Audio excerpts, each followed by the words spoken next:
So hello everyone and welcome back to Marks Up. In this particular session, we are going to continue our discussion on blood vascular system. Blood vascular system के तीन critical components थे। अगर आप किसी चीज को pump कराना चाहते हैं तो सबसे पहली चीज जिसकी आपको आवश्यकता होगी वो है पंपिंग ऑर्गन। अगर आप वाटर की बात करते हैं तो यहाँ पर आपको मोटर की जरूरत पड़ेगी उस वाटर को पंप कराने के लिए, एंड आपकी बॉडी में ब्लड को पंप करने के लिए जो मोटर लगी हुई है उसका नाम क्या है? उसका नाम है हार्ट। सेकेंडली आपको कुछ पाइप्स की जरूरत पड़ेगी जो कि इस मोटर में से पानी को डेस्टिनेशन तक पहुंचाएंगे। आपकी बॉडी में जो पाइप्स लगे रहते हैं उनका नाम है ब्लड वेसल्स। एंड सेकेंडली आपको खुद उस फ्लूइड की जरूरत पड़ेगी जिसको आपको पंप करना है। जैसे कि अगर आप मोटर से पानी पंप करते हैं तो हार्ट से आप लोग क्या पंप करेंगे? ब्लड पंप करेंगे। अभी तक हम इस चैप्टर की डिस्कशन में यानी कि प्रीवियस सेशन के अंदर ब्लड के बारे में कंप्लीट डिस्कशन कर चुके हैं। हमने ब्लड के कंपोनेंट्स को ठीक से पढ़ लिया था। ब्लड को हमने डिवाइड किया था into two different components, that is plasma जो कि 55% कॉन्स्टिट्यूएंसी बना रहा था एंड 45% थे आपके फॉर्म्ड एलिमेंट्स। फॉर्म्ड एलिमेंट्स के अंदर भी आपके आरबीसी, डब्ल्यूबीसी और प्लेटलेट्स अवेलेबल थे। डब्ल्यूबीसी के अंदर भी आपके ग्रैन्युलोसाइट्स और ए ग्रैन्युलोसाइट्स अवेलेबल थे। फिर ग्रैन्युलोसाइट्स के अंदर भी आपके न्यूट्रोफिल्स, इओसिनोफिल्स और बेसोफिल्स अवेलेबल थे, जबकि ए ग्रैन्युलोसाइट के अंदर आपके मोनोसाइट्स और लिम्फोसाइट्स अवेलेबल थे। इन सब सेल्स की डिस्कशन के बाद हम लोगों ने ब्लड क्लॉटिंग कैस्केड को समझा कि आखिर ब्लड का क्लॉट कैसे बनता है, फाइब्रिनोजन से फाइब्रिन की कन्वर्जन किस हिसाब से होती है। एंड आफ्टर दैट हम लोगों ने ब्लड ग्रुपिंग सिस्टम के बारे में पढ़ा, जहां पर हमने दो सिस्टम्स को कंसिडरेशन में लिया। पहला जो कि आपका एबीओ ब्लड ग्रुपिंग सिस्टम कहलाता है, the most common blood grouping system, and second RH antigen के बारे में हमने पढ़ा कि अगर आपकी बॉडी में आरएच एंटीजन है तो आपका ब्लड ग्रुप पॉजिटिव हो जाएगा। फॉर एन इंस्टेंस अगर मेरा ब्लड ग्रुप बी पॉजिटिव है तो इसका मतलब मेरी बॉडी में बी एंटीजन भी है जो कि मुझे बी के कैरेक्टर्स प्रोवाइड कर रहा है, और पॉजिटिव मैंने बोल दिया यानी आरएच भी मेरी बॉडी के अंदर प्रेजेंट है, मेरे आरबीसी के सरफेस पे प्रेजेंट है। और अगर मैं बी नेगेटिव होता तो उसका मतलब ये रहता कि मेरे अंदर बी एंटीजन तो है जिस वजह से मेरा ब्लड ग्रुप बी हो गया, लेकिन नेगेटिव का मतलब यह है आरएच एंटीजन मेरे आरबीसी की सरफेस के ऊपर से मिसिंग है। यहां पर ब्लड की डिस्कशन खत्म हो जाती है। अब हम करेंगे वेसल्स की डिस्कशन, एंड वेसल्स की डिस्कशन के बाद हम लोग पहुंच जाएंगे to the pumping organ that is heart. तो वेसल्स जो है आपकी बॉडी में, ये ब्लड को एक पर्टिकुलर डायरेक्शन में थ्रो करने का काम करती है, और ये वेसल्स अलग अलग प्रकार की हैं, अलग अलग डायमीटर की हो सकती हैं। सबसे प्रॉमिसिंग जो आपकी ब्लड वेसल्स होती हैं इन्हें कहा जाता है आर्टरीज एंड वेन्स, जिनका नाम आपने बचपन से लेकर अभी तक हजारों बार सुना होगा। तो यहां पर हमें नया क्या जानने को मिलेगा? यहां पर हमें नया जानने को मिलेगा कि ये जो आर्टरीज और वेन्स होती हैं जो कि दिखने में काफी पतली रहती हैं, इनमें भी तीन अलग अलग लेयर्स प्रेजेंट रहती है। सबसे पहली जो लेयर होती है, जो आउटर मोस्ट लेयर है, अगर ये आउटर मोस्ट है तो जाहिर सी बात है आपको क्या प्रदान कर रही होगी? प्रोटेक्शन प्रदान कर रही होगी। कोई चीज अगर बाहर की कवरिंग है तो ultimately it is going to provide you the protection. इसके बीच में जो लेयर प्रेजेंट रहती है इसे आप मिडल लेयर बोलते हो, और ये मिडल लेयर किसकी बनी रहती है? स्मूथ मसल की। क्योंकि जिस हिसाब से आप किसी भी स्मूथ मसल की कॉन्ट्रैक्शन को रेगुलेट नहीं कर सकते, इनवॉलेंट्री होती हैं, ब्लड वेसल्स की भी कॉन्ट्रैक्शन को आप रेगुलेट नहीं कर सकते, वो भी इनवॉलेंट्री में ही काउंट होगी। सो जो मिडल लेयर है ये स्मूथ मसल्स की बनती है। एंड सबसे अंदर जो आपकी एंडोथीलियम रहती है इसे आप इनर लेयर बोल देते हो। When it comes to blood vessel, इनको स्पेसिफिक नाम दिए जाते हैं, और इनके नाम के इनिशियल पार्ट में जो प्रीफिक्स लगा रहता है वो है ट्यूनिका। तो अगर आप बात करते हैं आउटर लेयर की तो इसको आप प्यार से क्या कहते हैं? इसको आप बोलते हो ट्यूनिका एक्सटर्ना। एक्सटर्ना क्यों बोला? क्योंकि एक्सटर्नली प्रेजेंट है, सबसे बाहर प्रेजेंट है। अगर आप मीडियम लेयर की बात करते हो तो ये मीडियम पोजीशन पर प्रेजेंट है, तो इसका नाम क्या हो जाएगा? इसका नाम हो जाएगा ट्यूनिका मीडिया। और अगर आप इनर लेयर की बात करते हो तो इसका नाम क्या हो जाएगा? Tunica intima. इंटीमा का मतलब है इंटरनल। ये तीन जो लेयर्स हैं ये सेम टू सेम तीन लेयर्स आपकी कहां पर देखने को मिलेंगी? आपको आर्टरीज में भी देखने को मिलेंगी। तो यहां पर आर्टरी और वेन्स में अगर ये तीनों लेयर सेम है तो फर्क किस बात का पड़ता है? फर्क इस बात का पड़ता है मेरे दोस्त कि ये जो स्मूथ मसल लेयर है, ये जो मिडल लेयर है, ये आपकी थिक होती है इन केस ऑफ आर्टरी। और यहां पर अगर आप देखोगे मिडल लेयर तो ये आपकी कंपैरेटिवली थिनर होती है, ये आपकी कंपैरेटिवली पतली होती है। इससे फर्क क्या पड़ा? इससे फर्क पड़ा इस आर्टरी और वेन के डायमीटर के ऊपर, जिस वजह से ब्लड प्रेशर जो है आर्टरी और वेन के अंदर हमेशा डिफरेंट रहता है। समझने की कोशिश करो, यहां पर मैं दो वेसल्स बना दे रहा हूं। एक वेसल है आपकी ये, और दूसरी वेसल है आपकी ये। इन दोनों का डायमीटर एग्जैक्टली सेम है। अब मैंने क्या कर दिया है, इसमें से एक वेसल की जो लेयर थी इसको थिक बना दिया है। एक वेसल थी, इसकी लेयर को काफी थिक बना दिया है इस हिसाब से। Okay, so this is the thick layer of the vessel. इतनी मोटी लेयर आपको यहां पर देखने को मिल रही है। तो क्या मैं कह सकता हूं कि यहां पे पाइप का डायमीटर पतला हो गया? क्या मैं कह सकता हूं इस पाइप की जो थिकनेस है ये कम हो गई? बिल्कुल कह सकता हूं। और दूसरे एंड पे मैंने क्या लगा दी है? मैंने पतली सी एक लेयर लगा दी है, पतली सी वॉल लगा दी है। अगर मैंने यहां पर पतली सी वॉल लगाई है कंपैरेटिवली, तो क्या मैं कह सकता हूं कि इसका डायमीटर ज्यादा होगा पहली वाली से? बिल्कुल कह सकता हूं, साफ साफ दिखाई ही दे रहा है। तो इसका डायमीटर आपका ज्यादा हो जाएगा, यानी इसके अंदर जो फ्लो करने का स्पेस है ये ज्यादा हो जाएगा। अगर इसका डायमीटर कम है तो इसके अंदर जो मॉलिक्यूल्स है ये कंजस्टेड वे में मूव करेंगे। जगह कम है लेकिन ब्लड जो है आपका आ रहा है सेम वॉल्यूम में। वॉल्यूम सेम है, जगह कम है। वॉल्यूम सेम है, जगह कम है। क्या मैं कह सकता हूं कि यहां पर प्रेशर बढ़ जाएगा? बिल्कुल बढ़ जाएगा। तो आपको आर्टरीज के अंदर ब्लड प्रेशर ज्यादा देखने को मिलता है। क्या ये बात क्लियर हुई? बिल्कुल हो जानी चाहिए। क्यों? क्योंकि पाइप पतला है। अगर पाइप पतला है तो छोटी जगह में से ज्यादा मॉलिक्यूल्स मूव करेंगे तो प्रेशर तो आपस में बढ़ेगा ही, मॉलिक्यूल्स तो आपस में कोलाइड करेंगे ही। सेकंड, अगर आप डायग्राम देखें वीन्स का, तो वीन्स में डायमीटर अच्छा खासा है तो मॉलिक्यूल्स दूर दूर दूर दूर प्रेजेंट हो सकते हैं, आराम से फ्लो कर सकते हैं, प्रेशर की कोई खासी रिक्वायरमेंट नहीं है।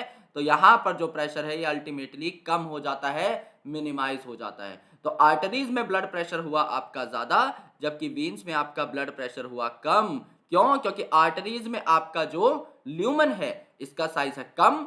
ओके, अगर मिडल लेयर थिक है तो आपका जो ल्यूमन है इसका साइज हो गया कम, और यहां पर जो आपका ल्यूमन है इसका साइज हो गया ज्यादा।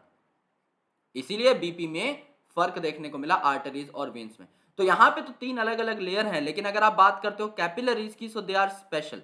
कैपिलरीज क्योंकि बहुत ही पतली होती है तो यहां पर जो है आपकी स्क्वेमस एपिथेलियल लेयर प्रेजेंट रहती है। बहुत ही पतले पतले सेल्स की सिंगल लेयर प्रेजेंट रहती है जो कि बहुत ही अच्छे तरीके से एक्सचेंज करा देती है।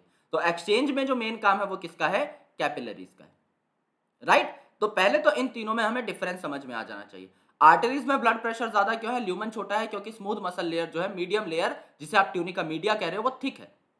वीन में इसका उल्टा है, कैपिलरीज आपकी पतली पतली होती हैं और आपके बॉडी में इतनी कैपिलरीज प्रेजेंट रहती हैं, इतनी आर्टरीज, इतनी वेन्स प्रेजेंट रहती हैं कि अगर आप अपनी बॉडी की सारी ब्लड वेसल्स को एक रस्सी के फॉर्म में एक के बाद एक अटैच कर दें तो आप इस पूरे अर्थ को 7 से भी ज्यादा बार लपेट सकते हो, सिर्फ अपनी बॉडी के अंदर प्रेजेंट ब्लड वेसल्स की हेल्प से। इतनी ज्यादा ब्लड वेसल्स आपकी बॉडी के अंदर कंजस्टेड फॉर्म में प्रेजेंट होती हैं। तो इतना ज्यादा इनका एरिया है, इतनी ज्यादा इनकी लेंथ है, तो आप समझ सकते हो कि आपकी बॉडी के अंदर कितना कॉम्प्लेक्स नेटवर्क मौजूद होगा इन ब्लड वेसल्स का। और इसीलिए आपके हर ऑर्गन, हर सेल, हर टिश्यू तक ब्लड सप्लाई पहुंचाई जा सकती है।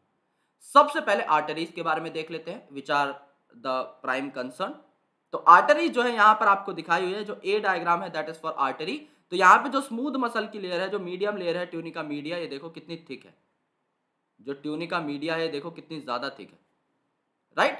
तो यहां पर ये जो आर्टरीज होती हैं ये बाद में छोटी छोटी ब्रांचेस में कन्वर्ट हो जाते हैं, जिन्हें क्या बोला जाता है? आर्टेरियोल। तो आर्टेरियोल आर पतले as compare to artery. Artery मोटी होती है, सबको पता है, लेकिन जब वो आगे जाकर बाइफर्केट हो जाएगी it can form a lot of arterioles. फिर ये जो आर्टेरियोल्स है फर्दर क्या बना सकते हैं? फर्दर आपका कैपिलरी नेटवर्क बना सकते हैं। ये जो नेटवर्क है ना, ये आपका क्या है? ये आपका कैपिलरी नेटवर्क है। ये आपका कैपिलरी नेटवर्क। फिर सिमिलरली ये जो कैपिलरी नेटवर्क है यहां पर एक्सचेंज हो जाएगा, यहां पर ऑक्सीजन जो है ये दे देगा, किसी को CO2 उठा लेगा तो ब्लड कैसा हो जाएगा? डीऑक्सीजनेट हो जाएगा। तो ये आपके जैसे आर्टरी आर्टेरियोल्स बना रही थी ना यहां पर छोटे छोटे, ऐसे ही वेन यहां पर क्या बना लेती है? वेन्यूल्स बना लेती है। तो यहां पर वेन के छोटे छोटे वेन्यूल्स जो है ये कैपिलरी से ब्लड कलेक्ट करेंगे एंड अल्टीमेटली आपकी मेन वेन के अंदर पहुंचा देंगे। ये आपका ओवरऑल पाथ है जो कि यहां पर आपको देखने को मिलता है। एनसीईआरटी में भी मेंशन्ड है, इसके बारे में हम लोग डिस्कशन करेंगे। So they carry blood from heart to the other tissues. कहने का मतलब है कि आर्टरीज जो हैं ये हार्ट से टिश्यूज तक ब्लड लेके जाएंगी। क्या इसमें कोई भी दो राय है कि अगर ये टिश्यूज तक ब्लड लेकर के जा रही हैं तो वो ब्लड ऑक्सीजनेटेड होगा? मेरे भाई, टिश्यूज को तुम डीऑक्सीजनेटेड ब्लड देकर के करोगे क्या? टिश्यूज के अंदर तो खुद डीऑक्सीजनेटेड ब्लड प्रेजेंट है, उन्होंने तो खुद CO2 बना रखी है वाया मेटाबॉलिक रिएक्शंस। आपको तो उन्हें ताजा ब्लड देना है ना। तो इसमें कोई भी शंका नहीं होनी चाहिए कि दुनिया की सारी आर्टरीज ऑक्सीजनेटेड ब्लड कैरी करती है एक्सेप्ट अ फ्यू, जैसे कि पल्मोनरी आर्टरी। तो जो पल्मोनरी आर्टरी है ये क्या करती है, नाम क्या है, पल्मोनरी। पल्मोनरी मतलब लंग्स से एसोसिएटेड। सो जो पल्मोनरी आर्टरी है ये लंग्स तक लेके जाती है आपके ब्लड को, और लंग्स तक लेके जा रही है तो लंग्स के अंदर ऑक्सीजन है, तो ऑक्सीजन लेने के लिए लेके जा रही होगी, इसका मतलब डीऑक्सीजनेटेड ब्लड लेके जा रही है। सो दिस इज एन एक्सेप्शन। तो आप कहां पर जा रही है ब्लड वेसल, ये भी आपको याद है तो आप डेराइव कर सकते हो, आप डिफाइन कर सकते हो कि किस प्रकार का ब्लड होगा। अगर मैं कह रहा हूं दुनिया की हर आर्टरी हार्ट से ऑर्गन तक जा रही है, ऑर्गन तक जा रही है मतलब ऑक्सीजनेटेड ब्लड लेकर के जा रही होगी, दूसरा कोई ऑप्शन यहां पे नहीं बनता। अगर पल्मोनरी आर्टरी है वो आपके लंग्स तक जा रही है तो लंग्स को जो है उसके पास ऑक्सीजन है, तो अल्टीमेटली वो ऑक्सीजन लेने जा रही है, देने नहीं जा रही, राइट। तो डीऑक्सीजनेटेड ब्लड होगा। ये स्मॉल ब्रांचेस में कन्वर्ट हो जाते हैं जिन्हें आर्टेरियोल्स बोलते हो, जो कि यहां पर आपको देखने को मिल रहा है। ये जो स्मॉल ब्रांचिंग नेटवर्क है this is called as arteriole, और वीन्स का जो स्मॉल ये नेटवर्क बनता है इसे आप कहते हैं venules. Okay, so this is about the artery. अब इसकी लेयर्स को समझ लेते हैं। तीन आपको यहां पर लेयर्स देखने को मिलती हैं। सबसे अंदर वाली ट्यूनिका इंटीमा, जो कि हमने पढ़ा था टिश्यूज वाले चैप्टर में कि स्क्वैमस एंडोथेलियम यहां पर प्रेजेंट रहती है। स्क्वैमस मतलब single layer of flat sales यहां पर प्रेजेंट है, पतले पतले सेल्स जिनके थ्रू एक्सचेंज हो सके, तो वही तो एक्सचेंज ही तो यहां पे कराना है। तो अंदर की जो लेयर है वो आपकी स्क्वैमस एंडोथेलियम होगी। ट्यूनिका मीडिया, अब ये मीडियम है तो इसमें स्मूथ मसल लेयर प्रेजेंट होगी और इसके साथ कुछ इलास्टिक फाइबर्स जो कि इसको स्ट्रेंथ प्रोवाइड करते हैं, मीडियम लेयर होती है। और बाहर वाली है तो इसका काम क्या होगा, प्रोटेक्शन प्रोवाइड करना, तो इसमें कोलेजन फाइबर बहुत ज्यादा प्रेजेंट रहते हैं और फाइब्रस कनेक्टिव टिश्यू भी, क्योंकि अब देखो मेरे भाई ये आउटर मोस्ट लेयर है तो इसको किसी और ऑर्गन से कनेक्शन भी प्रोवाइड करना है। आउटर लेयर है तो किसी ना किसी चीज के साथ कनेक्टेड होगी, तो कनेक्टिव टिश्यू यहां पर देखने को मिलेंगे जिससे कि कनेक्शन बिल्ड हो सके, और कोलेजन फाइबर यहां पर प्रोटेक्शन के लिए अवेलेबल है, प्रोटेक्शन के लिए अवेलेबल। स्मूथ मसल कैसे याद करें, स्केलेटल तो हो नहीं सकती, आप इसे कंट्रोल नहीं कर सकते, हार्ट के अंदर नहीं है, पूरी बॉडी के अंदर प्रेजेंट है, तो स्मूथ होंगी क्योंकि इनवॉलेंटरी, आप कंट्रोल नहीं कर पा रहे हो, राइट। यही बात आपको पहले बता दी गई थी। ये आपकी आर्टरीज के बारे में कुछ जनरल बातें। Now it comes to veins. Veins जो हैं ये क्या क्या कैरी करते हैं इनके बारे में बात कर लेते हैं। So it carry blood towards the heart. अगर ये ऑर्गन्स से लेकर आ रही है ब्लड टुवर्ड्स द हार्ट, तो ऑर्गन से अगर ब्लड उठाकर लेकर आ रही है तो हमेशा डीऑक्सीजनेटेड रहेगा, इसमें कोई दिक्कत नहीं है, हमेशा डीऑक्सीजनेटेड ब्लड कैरी करती है वेन्स। यहां पर भी एक एक्सेप्शन है, दैट इज पल्मोनरी वेन, क्योंकि पल्मोनरी वेन क्या करती है, पल्मोनरी वेन लंग्स से एसोसिएटेड होती है, यानी ये लंग्स से हार्ट तक आ रही है। अगर लंग्स से आ रही है तो लंग्स तो क्या करके भेजेगा, उसको ऑक्सीडाइज करके भेजेगा ना, मतलब ऑक्सीजनेट करके भेजेगा, क्योंकि लंग्स के पास ऑक्सीजन है, आप सांस ले रहे हो, तो यहां से ये ऑक्सीजनेटेड ब्लड को लेकर आती है। So only pulmonary vein carry oxygenated blood, only pulmonary artery carry deoxygenated blood. उसके अलावा दुनिया की हर आर्टरी तो ऑक्सीजनेटेड ब्लड कैरी करेगी और दुनिया की her when deoxygenated blood carry करेगी। यहां पर जो इनकी छोटी छोटी ब्रांचेस बनती हैं इन्हें आप वेन्यूल्स कहते हो, जो कि यहां पर आपको बनती हुई दिखाई दे रही है, ये वेन्यूल्स। ओके, वीन्स में भी आपकी तीन लेयर है, लेकिन जो ट्यूनिका मीडिया है ये कंपैरेटिवली पतली है, इस वजह से क्या हो जाता है, ल्यूमन आपका बड़ा हो जाता है वेन का, और ल्यूमन अगर बड़ा हो गया है तो इसमें ब्लड का प्रेशर कम हो जाएगा। यहां पर अगर आप ल्यूमन देखेंगे तो इतना थिक है, ल्यूमन इतना है, लेकिन यहां पर स्पेस देखो कितना बढ़ गया, यहां पर मैं सिर्फ ल्यूमन को हाईलाइट कर रहा हूं, तो यहां पे देखो स्पेस कितना कम है एंड यहां पर देखो स्पेस कितना ज्यादा है, दैट इज जस्ट बिकॉज कि यहां पर आपकी मोटी लेयर प्रेजेंट है आपकी ट्यूनिका मीडिया, जबकि यहां पर आपकी ट्यूनिका मीडिया काफी पतली है, तो अच्छा खासा स्पेस वेन्स को मिल जाता है। अगर आप आर्टेरियोल और वेन्यूल्स की बात करें तो ओवरऑल इनकी ऑर्गेनाइजेशन कैसी देखने को मिलेगी, let's talk about that as well, क्योंकि बहुत ही ज्यादा इंपॉर्टेंट पार्ट है, बहुत ज्यादा इंपॉर्टेंट पार्ट है। हम सबसे पहले क्या बना लेते हैं, आपका यहां पर ऑक्सीजनेटेड ब्लड लेकर के आ रही है artery, so this is artery. Artery जो है, क्योंकि एक आर्टरी तो अब दुनिया भर के ऑर्गन्स में जा नहीं पाएगी, तो ये क्या कर लेती है, ब्रांचिंग कर लेती है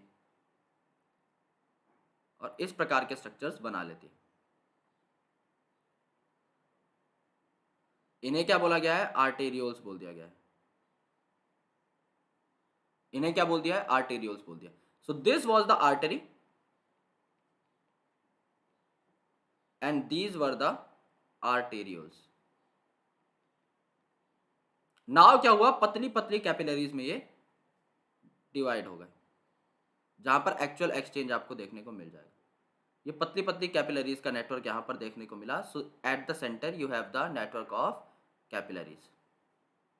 And after that these capillary networks will be getting merged. Capillary networks will be getting merged with the veins. Okay तो यहाँ पर वेन्स में इकट्ठा जाने से पहले सबसे पहले क्या करेगा, एक जंक्शन बनाएगा, जैसे कि आर्टेरियोल्स का बन रहा था. ऐसे यहाँ पर एक जंक्शन बना, क्योंकि हर कैपिलरी जाकर सिंगल वेन में नहीं खुल जाएगी, ये अपने वेन्यूल्स में खुलती है सबसे पहले. तो यहाँ पर ये जो चीज़ें आई, यहाँ पर जो ये नेटवर्क आया, इसे आपने बोल दिया है वेन्यूल्स. एंड अल्टीमेटली यहाँ पर जो आपकी बड़ी when I that will be present, इसे आपने बोल दिया वेन. बात समझ में आई? आर्टरी जो है ब्लड लेकर के आ रही हैं, उसके बाद ये कन्वर्ट हो गई इनटू स्मॉल स्मॉल आर्टेरियोल्स और उसके बाद कैपिलरी नेटवर्क में जाकर मर्ज हो गई. कैपिलरी नेटवर्क से ब्लड आपका वेन में पास हो गया, क्योंकि कैपिलरीज में क्या हो रहा है, एक्सचेंज हो रहा है. कैपिलरीज में आपका सिंगल लेयर है पतला सा, तो यहाँ पर मेन एक्सचेंज वाला पार्ट आपका देखने को मिल रहा है. जैसे आर्टरी थी तो ये क्या लेकर के आ रही थी, ऑक्सीजनेटेड ब्लड. तो यहाँ से कैपिलरी से ऑक्सीजन तो बाहर निकल गया और ऑर्गन से CO2 अंदर आ गया, तो ये ब्लड डीऑक्सीजनेटेड हो गया. तो अब ये वेन्स में जाना चाहेगा तो ये वेन्यूल्स के थ्रू वेन में चला जाएगा. ये आपका टोटल पाथ होता है via artery to the veins. तो बीच में कौन कौन आया, आर्टेरियोल, कैपिलरी और वेन्यूल्स आया, जो कि आर्टरी और वेन के बीच में एक नेटवर्क को एस्टेब्लिश करते हैं, कॉम्प्लीमेंट करते हैं. ओके अब देखो यार, third the most important one, capillary, जहां पर एक्सचेंज होता है because they are very thin. यहां पर कोई 3 लेयर नहीं प्रेजेंट है.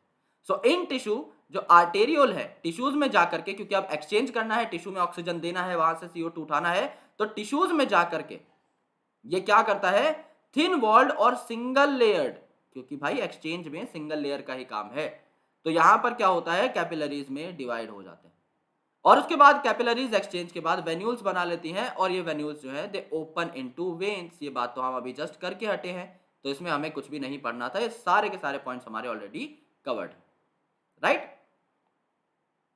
ये है आपकी ब्लड वेसल्स.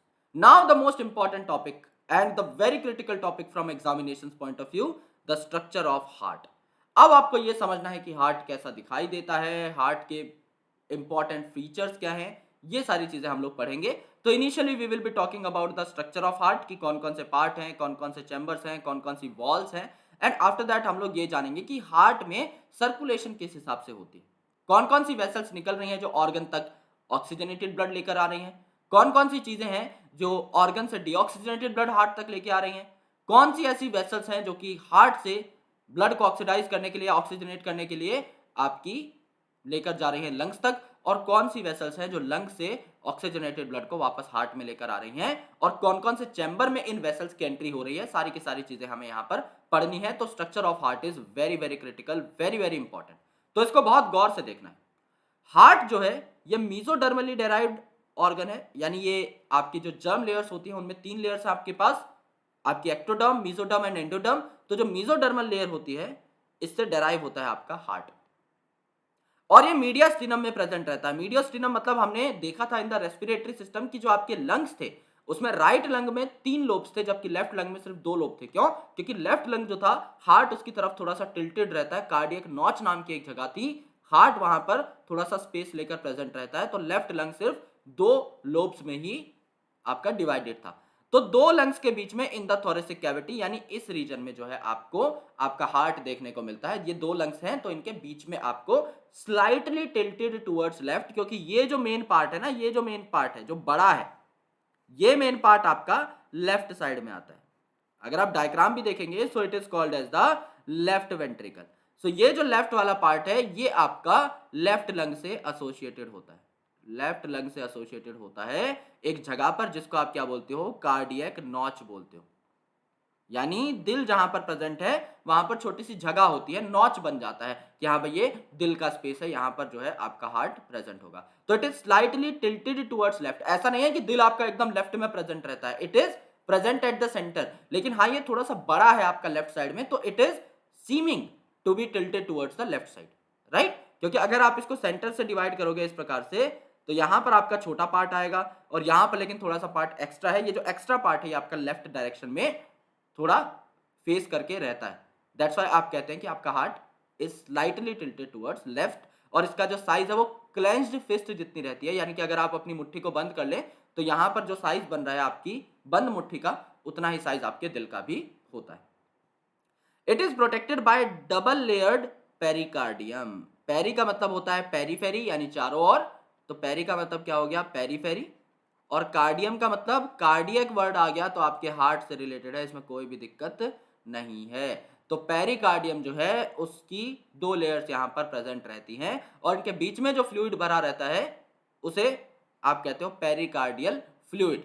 तो यहाँ पर जो दो मेम्ब्रेन है, दो लेयर जो हैं, अपर पेरिकार्डियल मेम्ब्रेन और जो इनर पेरिकार्डियल मेम्ब्रेन, उनके बीच में पेरिकार्डियल फ्लूइड भरा रहेगा जो कि फ्रिक्शन को रिड्यूस करता है between the heart walls and surrounding tissue, जिससे कि आपका हार्ट अच्छा खासा लुब्रिकेशन महसूस करे। और क्योंकि इसका काम दिन में हमेशा धड़कते रहने का है, 70 से 72 बार, 70 से 75 बार आपका हार्ट जो है 1 मिनट में धड़कता रहता है, चाहे आप रेस्ट कर रहे हो चाहे आप सो रहे हो, your heart is always pumping the blood. तो कहीं ये सूख ना जाए तो इसको लुब्रिकेट करना भी बहुत इंपॉर्टेंट है। तो मस्कुलर सप्लाई इसमें भी बहुत ज्यादा है, राइट। यहां पर भी आपकी कैरोटिड आर्टरी और कैरोटिड वेन्स प्रेजेंट रहते हैं जो कि क्या करती हैं, हार्ट के सरफेस पे ब्लड प्रोवाइड करती है कि कहीं हार्ट जो है आपका ये डीवस्कुलराइज ना हो जाए, इसमें फिर जर्क आना ना स्टार्ट हो जाए।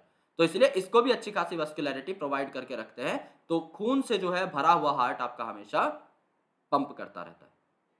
Okay, now some other points. Heart is four chambered, ये हमने देख लिया था कि आपका एव्स का, आप अगर रेप्टाइल की बात करें तो उसमें क्रोकोडाइल का, एज वेल एज आपके मैमल्स का जो हार्ट है 4 चैम्बर का रहता है। ऊपर जो दो छोटे छोटे चैम्बर है इनका नाम है एट्रिया, और नीचे जो बड़े बड़े चैम्बर है इनका नाम है वेंट्रिकल। ओके, तो ऊपर वाले चैम्बर छोटे होंगे, नीचे वाले बड़े होंगे। जो वॉल्स हैं यानी कार्डियक मसल्स जो है वेंट्रिकल्स की, ये थिकर है देन दैट ऑफ एट्रिया, यानी एट्रिया की जो मसल है ना चारों ओर, वो भी पतली है। नीचे के चैम्बर्स तो बड़े हैं ही, लेकिन उनमें थिक वॉल भी प्रेजेंट है। Now atria are separated by inter atrial septum, यानी जो दो एट्रिया है ऊपर, उनके बीच में इंटर एट्रियल सेप्टम नाम की एक वॉल है मसल की बनी हुई। एंड वेंट्रिकल्स जो हैं इनके बीच में भी आपकी थिक वॉल है जिसको इंटरवेंट्रिकुलर सेप्टम बोला गया, जो दो वेंट्रिकल को सेपरेट करती है। हम हाथ से सब कुछ बना के देखेंगे, अभी जस्ट हम इंफॉर्मेशन कलेक्ट कर रहे हैं। सो एट्रिया और वेंट्रिकल के बीच जो है एक थिक फाइब्रस वॉल है जिसको आप एट्रियो वेंट्रिकुलर सेप्टम बोलते हैं, जिसमें आपकी ओपनिंग भी है जिन्हें आप वॉल बोलते हो। तो आपकी ट्राइकस्पिड वॉल प्रेजेंट रहती है। ट्राइकस्पिड मतलब तीन कस्प है, यहां पर देखो 1 2 3, ये देखो 3 कस्प यहां पर प्रेजेंट है। और दूसरी जो साइड है इसमें बाइकस्पिड है, ये इसमें 2 कस्प प्रेजेंट है जिसको मिट्रल वॉल भी बोला जाता है। तो ट्राइकस्पिड मतलब यहां पर 3 मस्कुलर फ्लैप या कस्प प्रेजेंट है। तो ट्राई का मतलब 3, कस्पिड का मतलब कस्प, तो 3 कस्प यहां पर प्रेजेंट है। 3 इस प्रकार के प्रोजेक्शंस प्रेजेंट है जो नीचे की साइड ओपन होंगे। तो राइट एट्रियम और राइट वेंट्रिकल के बीच में ओपनिंग कौन प्रोवाइड करेगा, आपका ट्राइकस्पिड वॉल। और बाइकस्पिड वॉल यानी 2 कस्प वाली जो मिट्रल वॉल है, ये लेफ्ट एट्रियम और लेफ्ट वेंट्रिकल के बीच में कनेक्शन यानी ओपनिंग प्रोवाइड करेगी। इसके अलावा जो है दोस्त, यहां पर सेमी लूनर वॉल्स भी प्रेजेंट रहती हैं। सो वॉल्स का काम क्या रहता है, ये सिर्फ आपकी एक डायरेक्शन में मूवमेंट को अलाउ करती हैं, यानी कि एट्रिया से वेंट्रिकल में, वेंट्रिकल से एट्रिया, यानी नीचे से ऊपर यहां से ब्लड नहीं जा सकता, दूसरे रास्ते से जाएगा। कभी भी वॉल्स बैक फ्लो को अलाउ नहीं करती, they always prevent the back flow of blood. So यहां पर अगर आप देखेंगे, the opening of right and left ventricle into pulmonary artery and aorta respectively are provided with semi lunar valves. मैंने आपको एक बात बताई थी कि लेफ्ट जो रीजन है, लेफ्ट जो साइड है, ये हमेशा ऑक्सीजनेटेड ब्लड को कैरी करता है, और हमेशा ऑक्सीजनेटेड ब्लड को कैरी करता है। ये हमने जब सिंगल सर्कुलेशन डबल सर्कुलेशन पढ़ी थी लास्ट लेक्चर में, उसमें भी देखा था। एंड जो राइट साइड है, ये आपका हमेशा क्या कैरी करता है, राइट साइड जो है आपका हमेशा डीऑक्सीजनेटेड ब्लड कैरी करता है, डीऑक्सीजनेटेड ब्लड कैरी करता है। तो यहां पे जो आपका राइट वेंट्रिकल है, ये किसमें ओपन होगा, राइट वेंट्रिकल पल्मोनरी आर्टरी में। तो राइट वेंट्रिकल पल्मोनरी आर्टरी क्या कर रही थी, पल्मोनरी आर्टरी मेरे दोस्त, ये इकलौती ऐसी आर्टरी थी दुनिया की जो डीऑक्सीजनेटेड ब्लड लेकर के जा रही थी। पल्मोनरी आर्टरी क्या करेगी, टुवर्ड्स लंग्स लेकर के जाएगी ब्लड को, और लंग्स का काम क्या है, ऑक्सीजनेट करना। तो ब्लड यहां से डीऑक्सीजनेटेड आया है, इसको ऑक्सीजनेट करके दोबारा वापस भेज दिया जाएगा टुवर्ड्स ऑर्गन्स। और यहां पर जो ऑक्सीजनेटेड ब्लड है, ये आपका एरोटा में आ जाएगा। ओके, एरोटा में, एरोटा जो कि एक बहुत बड़ी आर्टरी है, ये ऑक्सीजनेटेड ब्लड को कहां तक ले जाएगी, अलग अलग ऑर्गन्स तक लेके जाएगी।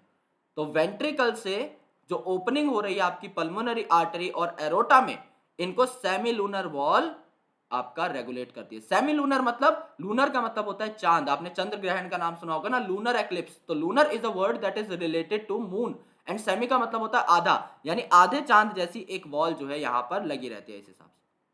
तो ये अगर आपकी पर्टिकुलर ओपनिंग है ब्लड वेसल में, तो यहां पर आपकी सेमी लूनर वॉल लगी रहेगी, जो कि ब्लड को सिर्फ एक डायरेक्शन में जाने देगी, बैक फ्लो को ये भी प्रिवेंट करेगी। So it also prevents the back flow of blood. Okay, so this is also a great information. इन सारी चीजों के बारे में हम हाथ से बनाकर डिस्कशन करेंगे।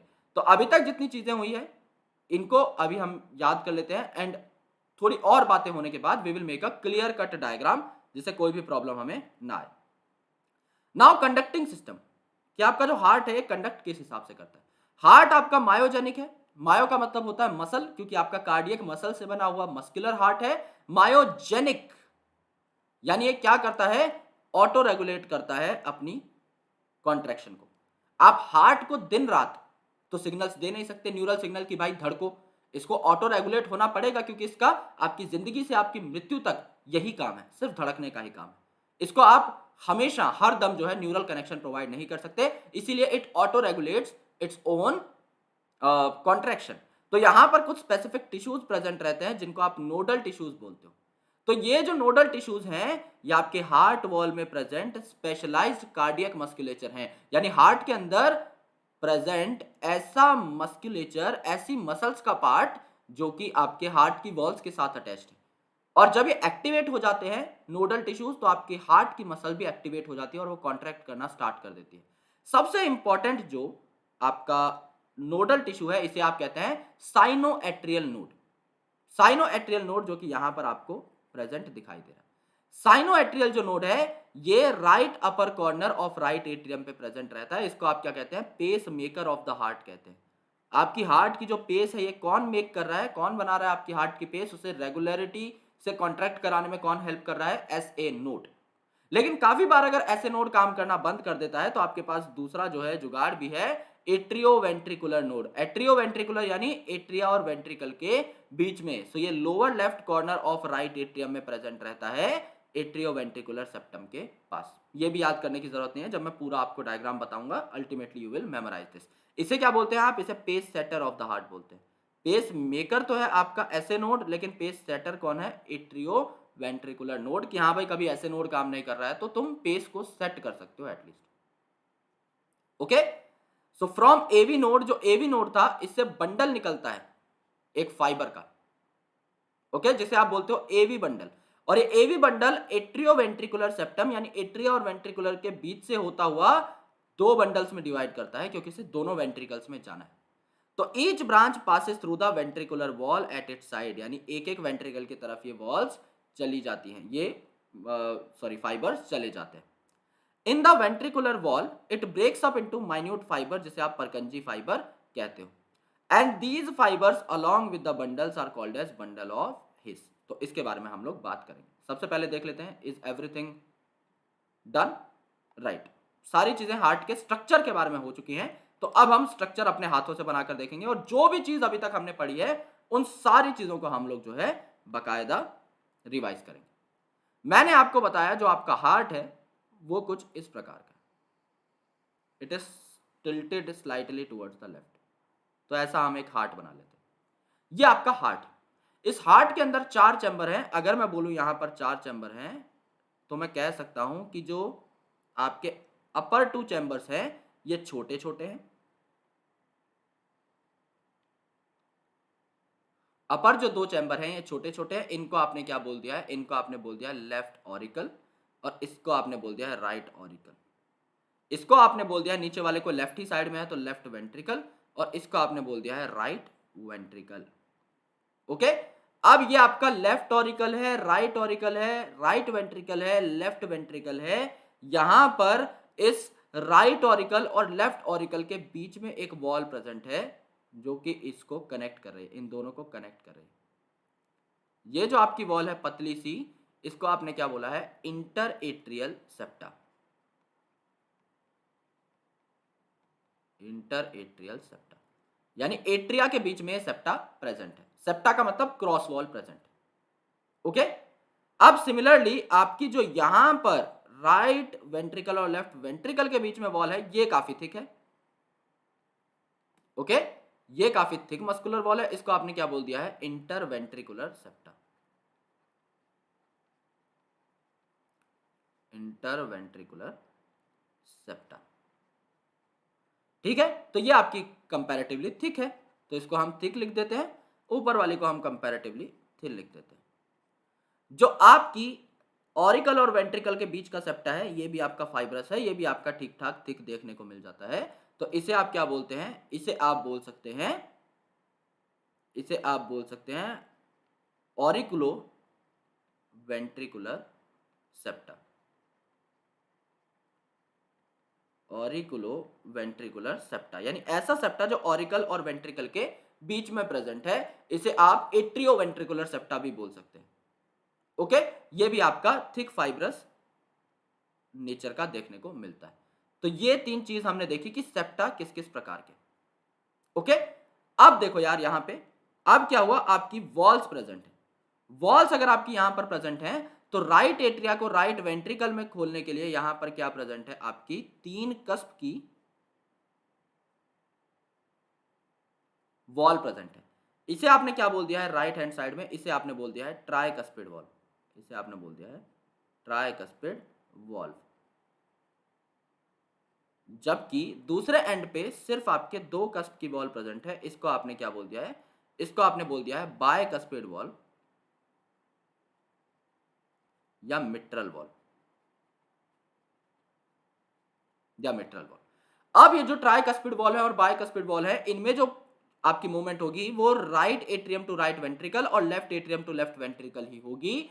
वेंट्रिकल से एट्रिया में ब्लड नहीं जाने देगी, अपने आप को इस साइड से ब्लॉक कर लेगी। तो इस साइड से मैं इनको क्लोज्ड बना देता हूं, जिससे कि आपको एक आइडिया मिल जाए कि एक साइड से दूसरी साइड में आएगी, ऊपर से नीचे की तरफ, नीचे से ऊपर की तरफ नहीं जा सकती। ओके, अब यहां पर देखो यार, यहां पर हम लोग बात कर लेते हैं about the pace maker and the pace setter. जो पेस मेकर है वो आपके इस कॉर्नर पे प्रेजेंट रहता है। यानी देखो मेरे भाई, पहली बात तो ये राइट एट्रियम में प्रेजेंट है और इसके भी राइट साइड में प्रेजेंट है। तो मैं इसे क्या बोल सकता हूं, इसे मैं बोल सकता हूं एस ए नोड यानी SAN, जो कि किस डायरेक्शन में प्रेजेंट है, ये आपका अपर राइट कॉर्नर में प्रेजेंट है। अपर राइट कॉर्नर में प्रेजेंट है, दिखाई दे रहा है, upper right corner of upper right corner of right atrium, यानी राइट एट्रियम के भी अपर राइट साइड में ये आपका एसए नोड है। जबकि यहां पर आप देखोगे तो आपका क्या प्रेजेंट है, एवी नोड प्रेजेंट है। तो यहां पर क्या हो जाएगा, यहां पर आपका इसे आप बोलेंगे एवी नोड।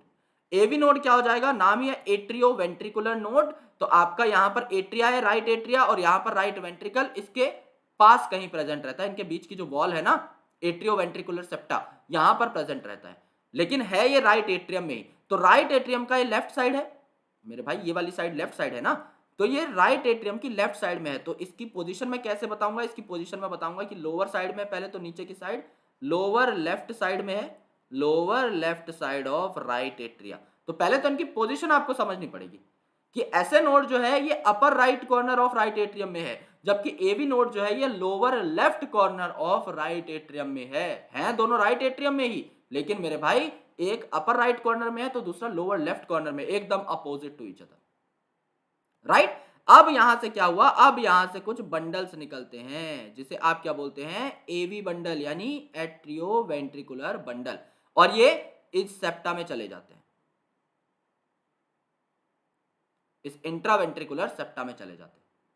तो ये जो बंडल है दैट इज एवी बंडल। अब ये एवी बंडल आपका दो पार्ट्स में सेपरेट हो जाता है, एक पार्ट आपका लेफ्ट वेंट्रिकल में जाएगा और एक पार्ट आपका राइट वेंट्रिकल में जाएगा। तो जो वेंट्रिकल की वॉल है ये भी हमने पढ़ा था कि काफी थिक होती हैं। तो यहां पर हम वॉल बना लेते हैं किसी दूसरे कलर से, स्काई ब्लू कलर से बना लेते हैं, so that it could look better. इस हिसाब से हम लोग वॉल बना लेते हैं। काफी बुक में आपको ऐसी ही बनी हुई भी दिखाई देती, तो आपको कंफ्यूजन नहीं होगी। तो बहुत ही मोटी आपकी वॉल रहती है वेंट्रिकल्स की। तो यहां पर क्या हुआ, यहां पर आपके बंडल्स दो अलग अलग पार्टिकल्स में, दो अलग अलग पार्ट्स में डिवाइड हो गई, और एक जो बंडल है ये आपका पूरा का पूरा इसमें चला जाएगा और आपके फाइबर्स बना लेगा। वो फाइबर्स पूरे के पूरे वेंट्रिकल में फैले हुए होंगे, जिससे कि अगर कोई सिग्नल आए तो पूरे वेंट्रिकल तक पहुंच सके। तो इस हिसाब से फाइबर यहाँ पर एक्सटेंड कर गए। तो यहाँ पर तो मैंने सिंगल ही आपको रिज दिखाई है, इसके अलावा मैं चाहूँ तो यहाँ पर और ब्रांचिंग बना सकता हूँ फाइबर्स की। यहाँ पर फाइबर्स आपके आ चुके हैं। सिमिलरली अगर आप दूसरे एंड पर देखें तो दूसरे एंड के ऊपर भी आपको देखने को मिलेगा that there are a lot of things जो कि यहाँ पर प्रेजेंट है। ओके, ये जो बंडल है ये आपका यहाँ से फैला और इसने इस पूरे के पूरे वेंट्रिकल को उसी हिसाब से घेरा जैसे कि दूसरी साइड में घेरा हुआ है, राइट। सो ये बंडल है एंड यहाँ से फाइबर्स भी निकले हुए हैं। ओके, तो जब आपका कोई सिग्नल आएगा तो वो जो सिग्नल है इन बंडल से, इस एवी बंडल से, इस एवी बंडल से होता हुआ इन दोनों बंडल्स में पहुंच जाएगा, इन दोनों बंडल्स में पहुंच जाएगा और इन दोनों बंडल्स में पहुंचने के बाद वो आपका लेफ्ट वेंट्रिकल और राइट वेंट्रिकल तक पहुंच जाएंगे via these fibres. Okay, and these fibres will translate all the signals, क्योंकि आपको इन दोनों साइड में सिग्नल पहुंचाने। ओके, तो जो फाइबर्स है क्या कहलाते हैं? पुरकुंजी फाइबर कहलाते हैं, पुरकिंजी फाइबर्स। सिमिलरली यहां पर भी इसे पुरकिंजी फाइबर आप बोल दें। और ये जो बंडल है इन्हें आप क्या बोलते हैं? बंडल ऑफ हिस बोलते हैं, बंडल ऑफ हिस बोलते हैं।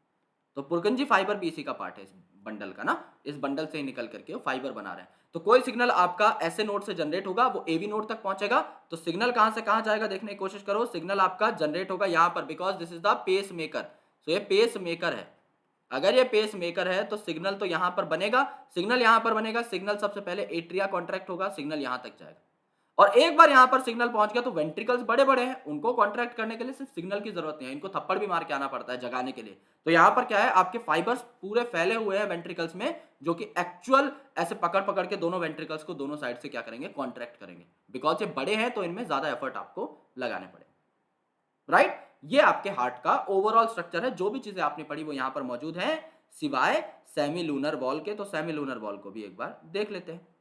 अब ये आपका राइट वेंट्रिकल है, राइट साइड से क्या होता है, डीऑक्सीजनेटेड ब्लड जाता है। डीऑक्सीजनेटेड ब्लड कहां जाएगा भाई? राइट वेंट्रिकल से डीऑक्सीजनेटेड ब्लड कहां जाएगा? आपका पल्मोनरी आर्टरी के अंदर।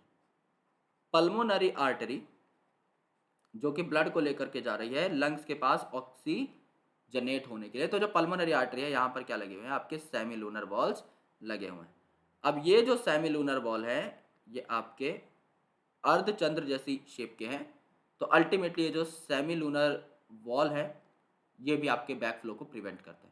एंड सिमिलरली यहाँ पर जो आपका ब्लड जाएगा लेफ्ट वेंट्रिकल से, क्योंकि ऑक्सीजनेटेड ब्लड है तो ये कहाँ जाएगा, एरोटा के अंदर जाएगा। एरोटा जो कि आपकी ग्रैंड आर्टरी है, तो ये आपका ऑर्गन्स तक क्या पहुंचा देगी, ब्लड को पहुंचा देगी, ऑक्सीजनेटेड ब्लड को पहुंचा देगी। यहाँ पर भी आपकी सेमी लूनर वॉल्स लगी रहती है। ओके, तो ये पल्मोनरी आर्टरी कहाँ पहुंचा रही है, आपकी लंग्स तक पहुंचा रही है पूरे के पूरे ब्लड को। ये आपका टोटल डायग्राम है, यही सारी बातें की है हमने, इससे बाहर एक भी बातें नहीं की। एक और बार पीछे चल के रिवाइज कर लेंगे, सारी चीजें आपकी अच्छी तरीके से हो गई होंगी। ओके, और डायग्राम यार बहुत बढ़िया बन गया है, मेरे को उम्मीद नहीं थी कि इतना अच्छा डायग्राम हम लाइव बना देंगे, बट स्टिल एक बार में इतना अच्छा डायग्राम बनना, अच्छी colourful orientation, I think you can take a screenshot of this, this is worth taking a screenshot. Okay, I will also do that up. All right, चलिए तो यहां पर आगे बढ़ जाते हैं। अब हम देख चुके हैं क्या हुआ क्या नहीं हुआ, टोटल हमें आइडिया लग चुका है। एक और बार समझ लेते हैं इन चीजों को। ओके, तो यहां पर देखो जो एट्रियोवेंट्रिकुलर सेप्टर था ये लेफ्ट और राइट ब्रांचेस में, जो एवी बंडल था ये लेफ्ट और राइट ब्रांचेस में चला गया था और हर ब्रांच जो है अपने अपने वेंट्रिकल की साइड में जा रही थी। इन द वेंट्रिकुलर वॉल ये क्या बना लेते हैं, परकंजी फाइबर्स बना लेते हैं। जो ब्रांचिंग किए हुए फाइबर्स मैंने आपको यहां पर दिखाए थे कि ये फाइबर्स बना रहे थे, वो परकंजी फाइबर्स थे और ये फाइबर बंडल के साथ मिलकर बंडल ऑफ हिस कहलाते हैं। ये भी बात हो चुकी थी, इसका मतलब we have done all the things, तो इसमें कोई इशू नहीं। अब हमें क्या जानना है, अब हमें यह जानना है कि ऑटो एक्साइटेबिलिटी कैसे होती है। हमने बोला कि न्यूरल सिग्नल की बहुत खासी जरूरत नहीं है यहाँ पर। हार्ट के जो नोडल टिश्यूज हैं यानी एसएन और एवीएन, ये अपने आप ही हार्ट की कॉन्ट्रैक्शन को स्टिमुलेट कर देते हैं। कैसे, ये हमें जानना है। तो देखो यार यहाँ पे बहुत प्यारा डायग्राम है, यहाँ पे मैं लेजर पॉइंटर लेना चाहूंगा एक बार तुम देखना कि सिग्नल कहां से कहां गया। मैंने आपको क्या बताया था, एसएन से सिग्नल एवीएन तक गया, देखो ये जा रहा है, यहां पे देखना ये लाइन बनेगी, ये बनी, और उसके बाद यहां से आपका बंडल ऑफ हिस्स था, बंडल ऑफ हिस्स से परकंजी फाइबर थे। अब यहां पर दोनों वेंट्रिकल में देखना सिग्नल जा रहे होंगे, यहां से यहां आया और यहां से यहां चला गया, देखना यहां से यहां आया, तो देखो अब स्टार्टिंग से एसएन से एवीएन और एवीएन से दोनों वेंट्रिकल्स में चला गया वाया द परकंजी फाइबर्स। यही आपका होता है एक्चुअल हार्ट कॉन्ट्रैक्शन में। हार्ट में क्या है, दो ऑरिकल्स हैं यानी दो एट्रियम्स हैं और दो वेंट्रिकल हैं। समझ लो, एक हाथ से मैं दोनों ऑरिकल्स को दिखा रहा हूं, ऊपर वाले पूरे हार्ट को, नीचे मैं दिखा रहा हूं वेंट्रिकल्स को। पहले ऑरिकल कॉन्ट्रैक्ट करते हैं, क्यों, क्योंकि सिग्नल पहले यहां आया भाई। राइट ऑरिकल के अंदर ही आपका एसए नोड है, वहीं आपका एवी नोड है। देखो जो आपका राइट पार्ट है यहीं आपका एसए नोड है, यहीं आपका एवी नोड है। तो पहले सिग्नल कहां आएगा, पहले सिग्नल आपका एट्रियम में आएगा ना, तो सबसे पहले एट्रियम कॉन्ट्रैक्ट करेगा और उसके बाद वो सिग्नल जब आपका पहुंच जाएगा वेंट्रिकल्स में तो आपके वेंट्रिकल्स कॉन्ट्रैक्ट करेंगे। तो पहले कौन कॉन्ट्रैक्ट करता है, एट्रियम, और दूसरे में कौन कॉन्ट्रैक्ट करता है, नीचे के दोनों वेंट्रिकल्स। क्यों, क्योंकि सिग्नल उसी डायरेक्शन में फ्लो कर रहा है। Okay, nodal tissue generate action potential without any external stimulus. हमें कोई स्टिमुलस की जरूरत नहीं पड़ती, हमारे नोडल टिश्यू यानी एसएन और एवीएन जो है ये खुद ही खुद अपना काम कर लेते हैं। इसीलिए हार्ट को ऑटो एक्साइटेबल बोला गया है। ऑटो मतलब सेल्फ, एक्साइटेबल मतलब खुद ही एक्साइट हो जाता है, खुद ही खुद की कॉन्ट्रैक्शन को रेगुलेट कर सकता है एज वेल एज इनिशिएट भी कर सकता है। तो एसएन जो है यानी साइनो एट्रियल जो नोड है ये इनिशिएट करता है क्योंकि it is the pace maker and maintains the contraction of heart by generating action potential. जो मैक्सिमम एक्शन पोटेंशियल है ना, एक्शन पोटेंशियल मतलब कितनी बार एक्शन कर रहा है हार्ट, कितनी बार सिग्नल जनरेट हो चुका है एक्शन करने के लिए, वो 70 to 75 टाइम्स हो जाता है पर मिनट। इसीलिए इसे आप पेस मेकर बोलते हो, क्योंकि सबसे मैक्सिमम इसी का है। एट्रियोवेंट्रिकुलर नोड को अगर आप सब कुछ सौंप दोगे ना साम्राज्य, तो इतनी कॉन्ट्रैक्शन नहीं करा पाएगा। ये आपकी 55 कॉन्ट्रैक्शन करा सकता है मैक्सिमम, 50 से 55 के आसपास। लेकिन जो आपका साइनोएट्रियल नोड है ये 70 से 75 बार कॉन्ट्रैक्शन करा सकता है मेरे दोस्त। तो इसीलिए इसको पेस मेकर बोला है। मेन काम इसी का है, यही इनिशिएट करता है, यही मेंटेन करता है। तो मैक्सिमम नंबर जो है वो आपका 70 to 75 है। और आपका अगर एवरेज आप निकालो, एवरेज आपकी कितनी हो जाएगी, 72। तो 72 टाइम्स आपका दिल धड़कता है एक पर्टिकुलर मिनट के अंदर, क्योंकि 72 टाइम्स आपका एक्शन पोटेंशियल जनरेट हो रहा है by the sinoatrial node. Okay, अब देखो हार्ट की कार्डियक साइकिल कि हार्ट आखिर धड़कता कैसे। तो यहां पर अगर आप डायग्राम देखेंगे, इनिशियली आपका इतना हार्ट धड़क रहा है यानी आपके एट्रियम्स धड़क रहे हैं और बाद में आपका वेंट्रिकल धड़क रहा है। ओके, यहां पर अगर कोई चीज क्लियर नहीं भी है तो नो इश्यूज, उसमें कोई टेंशन हमें नहीं लेनी है, क्योंकि this whole cycle we are going to read on our own. तो कार्डियक साइकिल में आखिर होता क्या है, कार्डियक साइकिल में हम एक छोटा सा डांस सीखेंगे और उस डांस से हमें पूरी की पूरी कार्डियक साइकिल याद हो जाएगी। सबसे पहले कार्डियक जो आपकी मसल्स हैं वो रेस्ट पे हैं, जिसे आप बोलते हैं जॉइंट डायस्टोल। डायस्टोल का मतलब क्या होता है, rest, they are not contracted. तो जॉइंट डायस्टोल का मतलब ये आपकी खुली खुली प्रेजेंट है। ऊपर वाले दोनों एट्रियम दिखा रहा हूं मैं, नीचे वाले दोनों वेंट्रिकल दिखा रहा हूं, ये खुले खुले प्रेजेंट है, रेस्ट पे प्रेजेंट है, that is called as joint diastole. अब मुझे एक छोटी सी बात बताओ कि सिग्नल कहां जनरेट हुआ था। अगर मैं बोलूं कि आपका एट्रियम में सिग्नल जनरेट हुआ था तो क्या यह बात गलत है, बिल्कुल भी गलत नहीं है, बिकॉज एट्रियम के अंदर ही साइनोएट्रियल नोड और एट्रियोवेंट्रिकुलर नोड प्रेजेंट था। तो सिग्नल अगर आप देखो लास्ट डायग्राम के अंदर, तो सिग्नल आपका सबसे पहले कहां था, यहीं जा रहा था ना, एट्रिया के अंदर, उसके बाद वेंट्रिकल्स के अंदर जा रहा था due to the bundle of His and Purkinje fibre. तो यहां पर क्या हुआ मेरे दोस्त, यहां पर आपका जॉइंट डायस्टोल था, पहले दोनों चीजें रेस्ट पर प्रेजेंट थी। तो क्या हुआ, आपके एट्रियम में जब सिग्नल आया, यानी कि जब साइनोएट्रियल नोड ने सिग्नल दिया कि भाई कॉन्ट्रैक्ट करो, तो ये कॉन्ट्रैक्ट कर गया।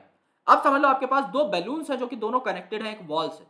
आपने क्या किया, ऊपर वाले बैलून को कॉन्ट्रैक्ट कर दिया। अगर ऊपर वाले बैलून जिसमें पानी भरा हुआ था उसमें आपने कॉन्ट्रैक्शन कर दिया है, तो नीचे वाला बैलून तो फूल जाएगा ना खुद ब खुद। यानी कि ऊपर वाले एट्रिया में जो ब्लड था, एट्रिया के कॉन्ट्रैक्ट होने की वजह से वो ब्लड नीचे चला गया है वेंट्रिकल। ओके, इसे आप क्या बोलते हैं, इसे आप बोलते हैं एट्रियल सिस्टोल। सिस्टोल मतलब अब ये डायस्टोल में नहीं है, रेस्ट में नहीं है। सिस्टोल का मतलब अब ये कॉन्ट्रैक्ट कर रहा है, अब ये कॉन्ट्रैक्शन वाले फेज में आ चुका है। तो इसे आप क्या बोलते हैं, इसे आप बोलते हैं एट्रियल सिस्टोल। यानी आपका पहला जो ऊपर वाला पार्ट है ये कॉन्ट्रैक्ट कर गया है क्योंकि इसमें सिग्नल पहले आया। अब इसका जो ब्लड था वो नीचे ज्यादा चला गया है, यानी 30% आपका इंक्रीमेंट हो जाता है ब्लड के फ्लो में। तो वेंट्रिकल में ब्लड का फ्लो रश हो चुका है, बहुत बेहतर तरीके से जो ब्लड सर करके आ चुका है वेंट्रिकल में। अब वेंट्रिकुलर सिस्टोल यानी अब वेंट्रिकल पे सिग्नल भी पहुंच चुका है via bundle of His and Purkinje fibre, तो वेंट्रिकल अब कॉन्ट्रैक्ट करेगा तो आपका एट्रिया रिलैक्स हो जाता है। यानी अभी तक डांस कितना हुआ, पहले दोनों चीजें रेस्ट पे, फिर एट्रिया का कॉन्ट्रैक्शन, फिर जैसे ही वेंट्रिकल का कॉन्ट्रैक्शन हुआ एट्रिया रेस्ट पे आ जाएगा। क्योंकि वेंट्रिकल ने अपना ब्लड जब ये पंप हुआ तो वॉल की वजह से ऊपर तो आ नहीं सकता है ब्लड, इसने आगे फेंक दिया, एट्रिया तब तक रिलैक्स हो जाता है। ओके, सो डांस कितना है, पहले दोनों रिलैक्स, फिर एट्रिया कॉन्ट्रैक्ट, फिर वेंट्रिकल कॉन्ट्रैक्ट तो एट्रिया रिलैक्स। डांस करके देख लो, ये हो गया आपका रिलैक्स, पहले एक कॉन्ट्रैक्ट कर रहा है एट्रिया, वेंट्रिकल पे सिग्नल आया तो atria relax, that is called as your ventricle systole. यानी एंड में क्या होगा, एंड में आपका वेंट्रिकल जो है ये कॉन्ट्रैक्शन कर लेगा। तो जॉइंट डायस्टोल था, उसके बाद एट्रिया से वेंट्रिकल में via the bicuspid and tricuspid valve आपकी ब्लड का जो है फ्लो हो गया, ब्लड आपका एट्रिया से वेंट्रिकल में चला गया और वेंट्रिकल से फिर वही आपका अलग अलग ब्लड वेसल्स के अंदर थ्रू सेमिलूनर वॉल चला जाएगा आपका ब्लड। ओके, तो अब देखो एक्चुअल में क्या हुआ। अभी तो हमने ऐसे डांस करके देख लिया, but now we are going to talk about the real scenario, real case analysis, कि एक्चुअल में हार्ट में कौन कौन सी चीजें होती हैं जिस वजह से आपका जॉइंट डायस्टोल या वेंट्रिकुलर सिस्टोल या एट्रियल सिस्टोल आता है। तो जॉइंट डायस्टोल का क्या मतलब है, जॉइंट डायस्टोल का ये मतलब है कि अभी दोनों चीजें रेस्ट पे, अभी हार्ट आपका, क्योंकि कोई भी चीज स्टार्ट करते हो जीरो से ही स्टार्ट करते हो ना, तो हम भी अगर कार्डियक साइकिल पढ़ना स्टार्ट करें हम जीरो से ही स्टार्ट करेंगे। हम मान के चल रहे हैं कि हार्ट रेस्ट पे है, हम जीरो से देखेंगे कि पहले कौन कॉन्ट्रैक्ट किया बाद में कौन कॉन्ट्रैक्ट किया। तो सबसे पहले जो आप सिनेरियो लेकर चल रहे हो, पहले आपने क्या माना कि all the chambers of heart are in relax state, जिसको आपने जॉइंट डायस्टोल बोला। सिर्फ एट्रियल डायस्टोल या वेंट्रिकुलर डायस्टोल नहीं बोला, जॉइंट डायस्टोल मतलब एट्रिया वेंट्रिकुलर सब कुछ रेस्ट पे। अब ट्राइकस्पिड और बायकस्पिड वॉल्स ओपन हो गई। अगर ये ट्राइकस्पिड और बायकस्पिड वॉल ओपन हो गई तो एट्रिया से वेंट्रिकुलर के अंदर ब्लड जाएगा, तो blood from pulmonary vein and vena cava जो है ये फ्लो करता है लेफ्ट और राइट वेंट्रिकल में थ्रू द एट्रिया। क्योंकि देखो पल्मोनरी वेन है, पल्मोनरी वेन क्या लेकर आ रही थी, ऑक्सीजनेटेड ब्लड, ऑक्सीजनेटेड ब्लड कौन सी डायरेक्शन में आएगा, लेफ्ट डायरेक्शन में आएगा। तो लेफ्ट एट्रिया में पल्मोनरी वेन ऑक्सीजनेटेड ब्लड लेकर आई, जब आपकी बायकस्पिड वॉल खुली तो आपका वो वेंट्रिकल में चला गया। वीना केवा जो कि सबसे बड़ी वेन है तो आपकी ऑटोमेटिकली क्या हो गई, ग्रैंड वेन इसे बोला जाता है, तो अल्टीमेटली ये डीऑक्सीजनेटेड ब्लड लेकर आई ऑर्गन से, तो ये राइट साइड में खुलेगी, राइट एट्रियम से राइट वेंट्रिकल में थ्रू ट्राइकस्पिड वॉल आपका ब्लड चला जाएगा, क्योंकि बायकस्पिड और ट्राइकस्पिड वॉल सब ओपन हो चुकी हैं। ओके, और सेमिलूनर वॉल्स अभी तक क्लोज्ड है, यानी क्या हुआ, आप अभी देखोगे कि आपका ब्लड एट्रिया से वेंट्रिकुलर में जाना स्टार्ट हो चुका है। ओके, क्योंकि बायकस्पिड ट्राइकस्पिड वॉल खुल गई हैं, लेकिन सेमिलूनर वॉल अभी क्लोज है, यानी वेंट्रिकल में ब्लड भरता जाएगा, उससे नीचे नहीं जा रहा है, पल्मोनरी आर्टरी और एरोटा में नहीं जा रहा है, अभी अभी भरता जा रहा है वेंट्रिकल्स में। This is the first phase. Okay, फिर देखो second important thing, auricular systole, यानी अब क्या हुआ, अब जब सिग्नल आया तो पहले तो वॉल्स खुली हुई हैं, ठीक ठाक ब्लड आपका जा रहा है, अब एट्रिया कॉन्ट्रैक्ट भी कर गया है। अगर एट्रिया कॉन्ट्रैक्ट भी कर गया है तो और बेहतर तरीके से ब्लड जो है वेंट्रिकल्स में पहुंचेगा। तो साइनोएट्रियल जो नोड है ये जनरेट करेगा एक एक्शन पोटेंशियल, यानी यहां पर जो है आपको एक एक्शन पोटेंशियल जनरेट होता हुआ मिलेगा कि भाई एट्रिया को कॉन्ट्रैक्ट कराना है। तो दोनों एट्रिया जो हैं ये कॉन्ट्रैक्ट कर जाते हैं, यानी सिस्टोल इसमें आ जाता है। अगर एट्रिया में सिस्टोल आ गया, एट्रिया कॉन्ट्रैक्ट कर गया, तो दो गुब्बारे कनेक्टेड थे, ऊपर वाले को आपने दबाया तो वाटर नीचे वाले में चला जाएगा, तो फ्लो ऑफ ब्लड जो है ये वेंट्रिकल्स में 30% बढ़ जाता है। यानी पहले आपकी वॉल्स ओपन थी, ठीक ठाक ब्लड पहले भी जा रहा था, लेकिन अब आपने दबा दिया है तो प्रेशर से जाएगा, और अब आपका प्रेशर बढ़ चुका है वेंट्रिकल्स के अंदर। तो अभी तक हमने डांस ये देखा, ये आपका जॉइंट डायस्टोल था, अब हमने ये कॉन्ट्रैक्ट कर दिया तो इसके अंदर बहुत ही ज्यादा ब्लड आ गया है, यानी वेंट्रिकल्स के अंदर बहुत ही ज्यादा ब्लड आ गया है। अब धीरे धीरे आपको क्या देखने को मिलता है कि वेंट्रिकल जो है ये कॉन्ट्रैक्ट करेंगे। देखो यार ये बहुत प्यारा डायग्राम है, ये बहुत प्यारी एनिमेशन है, just try to understand that. यहां पे देखो ये साइनोएट्रियल नोड है और ये आपका एवी नोड है। पहले यहां से यहां पर आपको ऑरेंज सिग्नल जाता हुआ दिखाई दे रहा है और यहां से आपको दोनों वेंट्रिकल्स में जाता हुआ दिखाई दे रहा है। तो इनिशियली जब यहां पे सिग्नल था ना, ऊपर वाले डायग्राम को देखना, तब सिर्फ एट्रिया कॉन्ट्रैक्ट कर रहे थे। जब यहां पर आपको रोशनी दिखेगी दोनों एट्रिया कॉन्ट्रैक्ट करेंगे, देखना अभी देखो फुचुक करके अभी ये दोनों कॉन्ट्रैक्ट कर गए, ये वाला देखो ऐसे अंदर की साइड अभी गया, अभी गया, अभी गया, right, it is contracting itself. और जब वेंट्रिकल में ये रोशनी जा रही है तो वेंट्रिकल्स नीचे से कॉन्ट्रैक्ट कर रहे हैं दोनों के दोनों, राइट। तो यहां पर क्या हुआ, आपके वेंट्रिकल्स कॉन्ट्रैक्ट कर जाएंगे। सो एक्शन पोटेंशियल जो है वेंट्रिकल साइड में पहुंचा दिया जाएगा बाय एवी नोड। तो एवी नोड क्या करता है, एवी बंडल के थ्रू और बंडल ऑफ हिस के थ्रू और परकंजी फाइबर के थ्रू पूरे वेंट्रिकल में फैल जाता है और अल्टीमेटली सारे वेंट्रिकल को घेर लेता है जिससे वो कॉन्ट्रैक्ट कर सके। तो वेंट्रिकल की जब कॉन्ट्रैक्शन हुई तो इसे वेंट्रिकुलर सिस्टोल बोला, और इसके दौरान एट्रिया डायस्टोल में चले जाते हैं, क्योंकि अब देखो वेंट्रिकुलर अगर कॉन्ट्रैक्शन होगी तो ब्लड ऊपर तो जा नहीं सकता, दो गुब्बारे कनेक्टेड थे, नीचे से आपने अगर प्रेशर लगाया तो ऊपर नहीं जा सकता, ऊपर आपकी बॉल लगी है, लेकिन हाँ ऊपर से नीचे जा पा रहा था। तो अगर मैंने एट्रिया को दबाया तो वेंट्रिकल में ब्लड चला गया, लेकिन अब वेंट्रिकल को दबाऊंगा तो और नीचे चला जाएगा इन आर्टरीज एंड वेन्स, लेकिन अभी यहां पर जो है ऊपर नहीं जा सकता। तो एट्रिया अब आपके रिलैक्स हो जाएंगे क्योंकि उसमें ब्लड भरने का कोई चांस नहीं है, वो दोबारा घूमकर ही वापस आ सकते हैं। तो वेंट्रिकुलर सिस्टोल जब होगा तो वेंट्रिकल में प्रेशर बढ़ेगा, क्योंकि जाहिर सी बात है वेंट्रिकल सिस्टोल में आपने जगह कर दी है कम और ब्लड अच्छा खासा आया था, एट्रिया से भी ब्लड आ रहा था और जगह आपने कम कर दी, तो अब ब्लड में प्रेशर बढ़ेगा तो वो वेन्स आपकी ब्लड वेसल्स में जाना स्टार्ट कर देगा। सो क्या होता है इस वजह से, अगर आपका प्रेशर बढ़ गया है तो जो वॉल्स आपकी यहां पर थी एट्रिया और वेंट्रिकल के बीच में, यहां पर इन वॉल्स की मूवमेंट को देखना, इन वॉल्स की मूवमेंट को देखना। ओके, मैं आपको लेजर पॉइंटर से दिखाता हूं, इन वॉल्स की मूवमेंट को देखना। यहां पर ये जो दो वॉल्स हैं ये ऊपर की साइड गई और बंद हो गई, ये भी यहां पर जो वॉल है ऊपर की साइड गई और बंद हो गई। इस इलाके में देखना क्या हो रहा है, इस प्रकार से वॉल मूव हो रही है। तो जब आपका ब्लड भर गया है वेंट्रिकल में और वो दबेगा वेंट्रिकल सिस्टोल के दौरान, तो ऊपर ब्लड जाने का कोई चांस नहीं है क्योंकि वॉल्स लगी हुई हैं। ओके, ये वॉल्स जो है ऊपर ब्लड नहीं जाने देती, तो क्लोजर हो जाता है आपका ट्राइकस्पिड और बायकस्पिड वॉल का, क्योंकि बैक फ्लो का अटेम्प्ट किया जा रहा है, एट्रिया में ब्लड जाने की कोशिश कर रहा है लेकिन हमें जाने नहीं देना, तो वॉल क्लोज हो जाएंगी। लेकिन हाँ इतना प्रेशर है सेमिलूनर वॉल ओपन हो जाएंगी। सो डीऑक्सीजनेटेड ब्लड जो है पल्मोनरी आर्टरी में चला गया, जिससे कि ये कहां चला जाए, पल्मोनरी आर्टरी है तो आपका लंग्स के पास चली जाएगी ऑक्सीजनेट होने के लिए, और आपका ऑक्सीजनेटेड ब्लड जो है ये एरोटा में एंटर कर जाएगा लेफ्ट साइड से, जिससे कि आपका ऑर्गन्स तक इस ब्लड को पहुंचाया जा सके। सो ये आपका वेंट्रिकुलर सिस्टोल। तो देखो ओवरऑल क्या हुआ, ओवरऑल क्या हुआ, ये आपका एट्रियल सिस्टोल है। जब एट्रिया कॉन्ट्रैक्ट हुए, एट्रिया कॉन्ट्रैक्ट होंगे तो ब्लड आपका एरो की डायरेक्शन देखो, ये जो ब्लड है आपका वेंट्रिकल में आ जाएगा, वेंट्रिकल में आपका ब्लड ज्यादा आ गया। अगर वेंट्रिकल में ब्लड आ गया तो उसके बाद क्या करेगा, वेंट्रिकल कॉन्ट्रैक्ट करेंगे, वेंट्रिकल कॉन्ट्रैक्ट करेंगे तो ये वाली वॉल तो बंद हो चुकी है, यानी एट्रिया में ब्लड नहीं जाएगा, लेकिन यहां से जो वेसल थी नीले कलर की और लाल कलर की, इनमें जरूर चला जाएगा। तो यहां पर इन वेसल्स में जा रहा है आपका ब्लड, एट्रिया में नहीं जा रहा। ये वेंट्रिकल से कनेक्टेड वेसल्स हैं, इनमें आपका ब्लड जा रहा है, तो वेसल्स में जा रहा है क्योंकि सेमिलूनर वॉल्स ओपन हो चुकी। ओके, और उसके बाद वेंट्रिकल आपके रिलैक्स हो जाते हैं, हार्ट जो है एक जॉइंट डायस्टोल स्टेट में आ जाता है जहां पर ये एकदम रिलैक्स्ड रहता है। ओके, सो वेंट्रिकल्स उसके बाद रिलैक्स हो जाते हैं, जिसे आप वेंट्रिकुलर डायस्टोल बोलते हो, और वेंट्रिकुलर प्रेशर भी कम हो जाता है क्योंकि वेंट्रिकल से ब्लड निकल चुका है, तो अब उसमें कोई ज्यादा ब्लड नहीं है, तो प्रेशर उसका कम हो जाता है।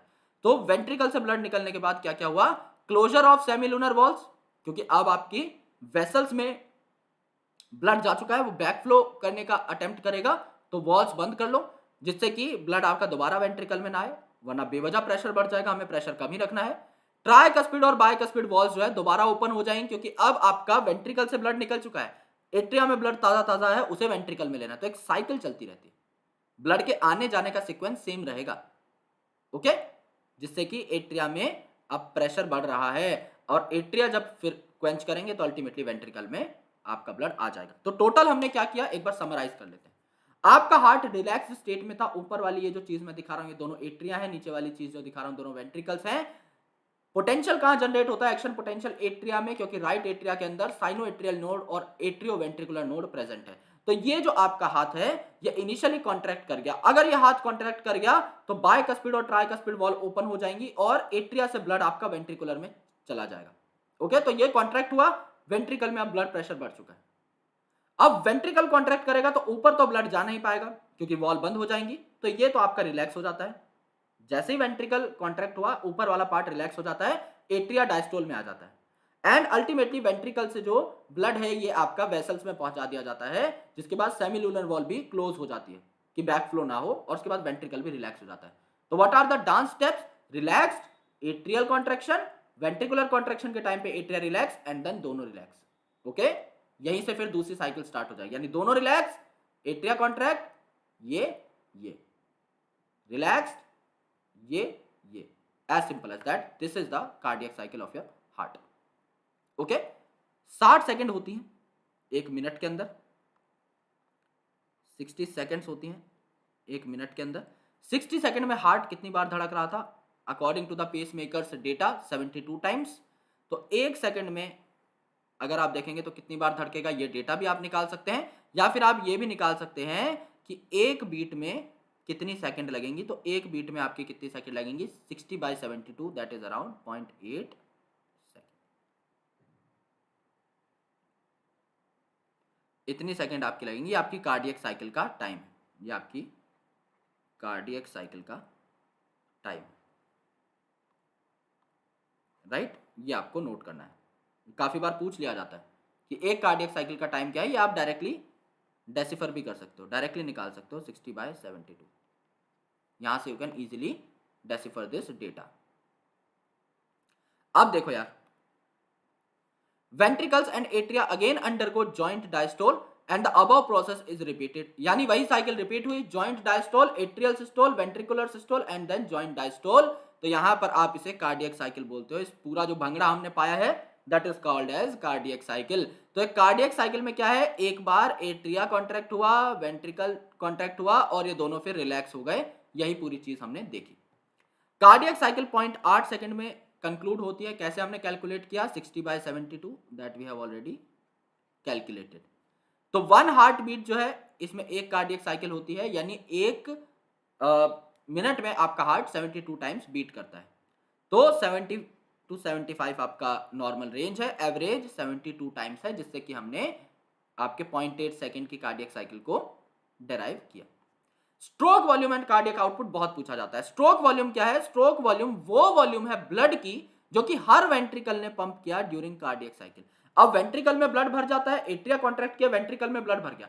अब ये वेंट्रिकल जब कॉन्ट्रैक्ट करेगा तो ब्लड को पुश किया जाता है इनटू वेसल्स। तो ये ब्लड की वॉल्यूम जो आपकी एक कार्डियक साइकिल में पुश करी जा रही है, ये कितनी है? ये 70 ml है। यानी 70 ml ब्लड पंप किया जाता है एक कार्डियक साइकिल में। ओके, और कार्डियक आउटपुट क्या है? कार्डियक आउटपुट ये है कि पर मिनट आपने कितना ब्लड पंप करवाया एक वेंट्रिकल से। तो अगर आप देखेंगे एक कार्डियक साइकिल में 70 ml के आसपास ब्लड पंप हो रहा है, तो आपकी टोटल एक मिनट में कितनी पंपिंग होगी? 72 टाइम्स होगी। इन दोनों का अगर आप मल्टीप्लाई कर दे डेटा तो आपका कितना आ जाएगा? 5040 के आसपास आ जाएगा ml, यानी अराउंड 5000 ml के आसपास आ जाएगा, जिसको आप क्या बोल सकते हैं? रफली आप इसे 5 लीटर बोल सकते हैं। तो 5 लीटर के आसपास क्या आई आपकी कार्डियक आउटपुट, जबकि स्ट्रोक वॉल्यूम यानी एक कार्डियक साइकिल के लिए जो डेटा है वो 70 ml के आसपास है। तो कार्डियक आउटपुट एथलीट का काफी हाई रहता है। क्यों? क्योंकि एथलीट लगातार भाग रहा है। अगर एथलीट लगातार भाग रहा है तो उसकी सांस फूल रही है, जिसकी वजह से ज्यादा ऑक्सीजन ले रहा है। ज्यादा ऑक्सीजन ले रहा है तो उसे सर्कुलेट करके जल्दी जल्दी पहुंचाना भी पड़ेगा आपके ऑर्गन्स तक, यानी कि आपका हार्ट ज्यादा बीट करेगा। इसीलिए जब आप भागते हो, दौड़ते हो, एक्सरसाइज करते हो तो आपके दिल की धड़कनें बढ़ जाती है। अगर आप कार्डियक आउटपुट को बढ़ाना चाहते हो तो या तो स्ट्रोक वॉल्यूम बढ़ा दो, नंबर ऑफ बीट सेम रख दो, या हार्ट बीट का नंबर बढ़ा दो, स्ट्रोक वॉल्यूम सेम रख दो, या दोनों को बढ़ा दो। तो एथलीट के केस में जो है स्ट्रोक वॉल्यूम भी इंक्रीज होती है एंड अल्टीमेटली आपका नंबर ऑफ दिल का धड़कना, number of heart beats also get increase. तो ये जो नंबर है ये आपका बढ़ जाता है, 5000 ml से बढ़ जाता है। ओके, क्योंकि समझ लो कि एक बंदा है जिसमें 70 बार दिल धड़क रहा है, तो 70 into 70 करोगे कितना हो जाएगा? 4900 हो जाएगा। लेकिन एक बंदा है जिसके अंदर आपका 80 बार दिल धड़क रहा है या 85 टाइम्स दिल धड़क रहा है, भाग के आया फटाफट बंदा, तो इसमें क्या होगा? इसमें आपका नंबर ज्यादा हो जाएगा ना, इसमें आपका नंबर और ज्यादा हो जाएगा। So it totally depends upon आप कर क्या रहे हो। तो एथलीट्स का जो कार्डियक आउटपुट है वो हमसे, नॉर्मल आदमी से ज्यादा रहता है। अब आपके हार्ट साउंड्स, ये बहुत ही इंटरेस्टिंग है। आपके दिल में जो आवाज आती है जिसको आप धक धक बोलते हो, एक्चुअल में वो धक धक नहीं है, वो लब डब है। ओके, इट इज लब एंड डब। तो लब एंड डब क्या है? लब वो है जिसमें ट्राइकस्पिड और मिट्रल वॉल यानी ट्राइकस्पिड और बाइकस्पिड वॉल क्लोज हो जाती हैं, यानी एट्रियल से वेंट्रिकल में ब्लड आ गया।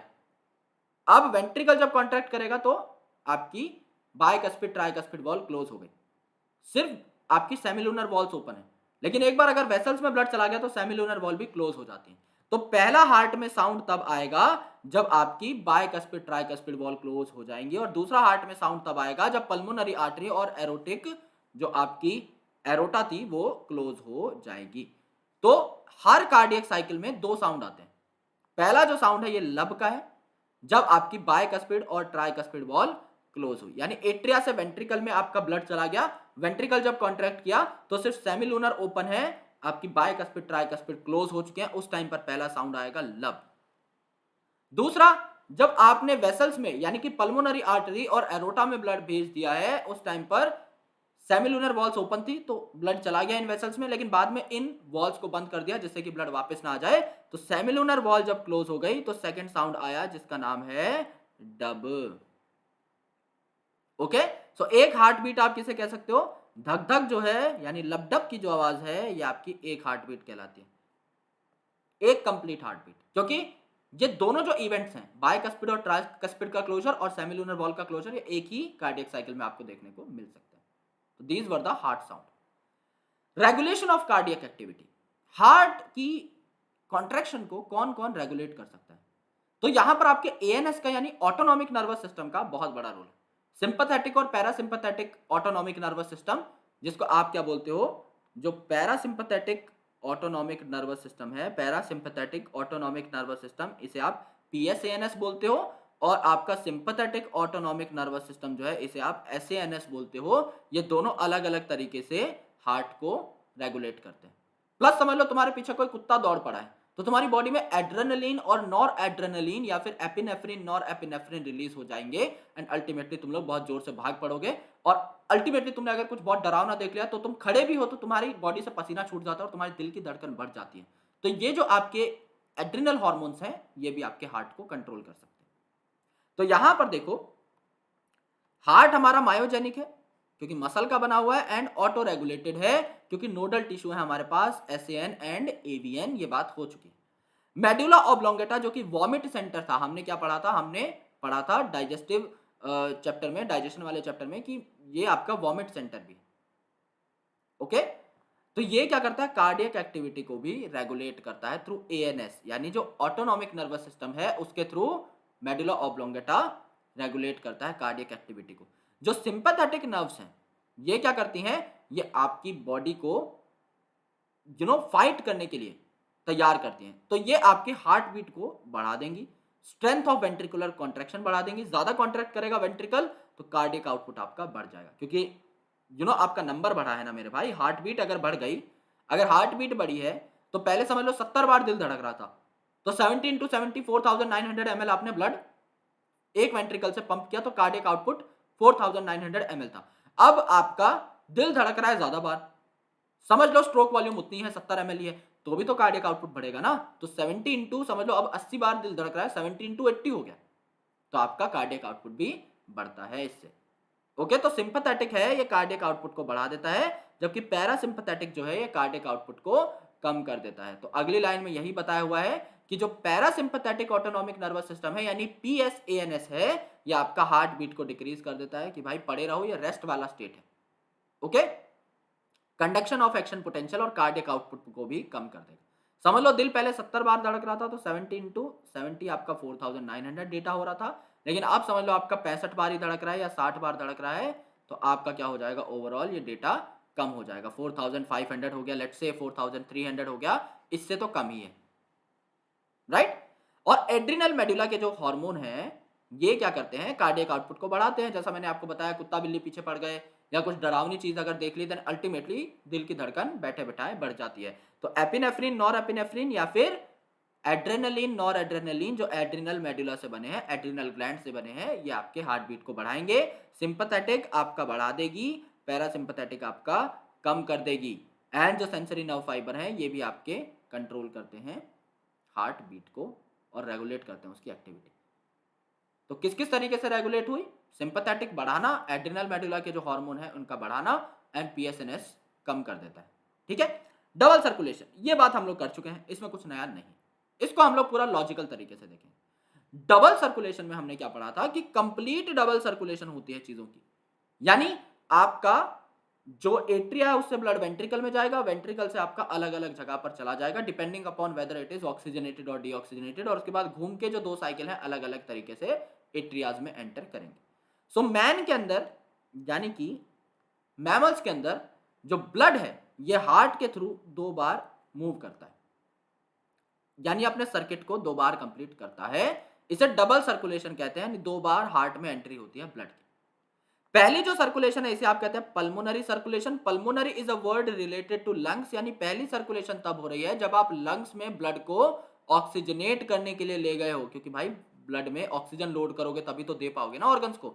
दूसरा सिस्टेमिक सर्कुलेशन है, सिस्टेमिक का मतलब ऑर्गन, यानी अब आप ऑर्गन्स तक जो है इस ऑक्सीजनेटेड ब्लड को ले जा रहे हो। तो ये 2 प्रकार की सर्कुलेशन आपको देखने को मिलती है। सबसे पहले ब्लड वेसल्स का नाम देख लो और फिर मैं आपको इसकी ट्रिक बता दूंगा कि किस तरीके से आपको याद करना है।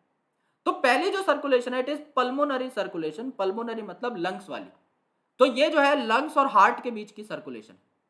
अब डीऑक्सीजनेटेड ब्लड जो है ये पल्मोनरी आर्टरी लेके जाएगी, ये बात खत्म है, क्योंकि pulmonary artery is the only artery in your body जो कि डीऑक्सीजनेटेड ब्लड को कैरी करती है। और डीऑक्सीजनेटेड ब्लड लेकर कहां जा रही है?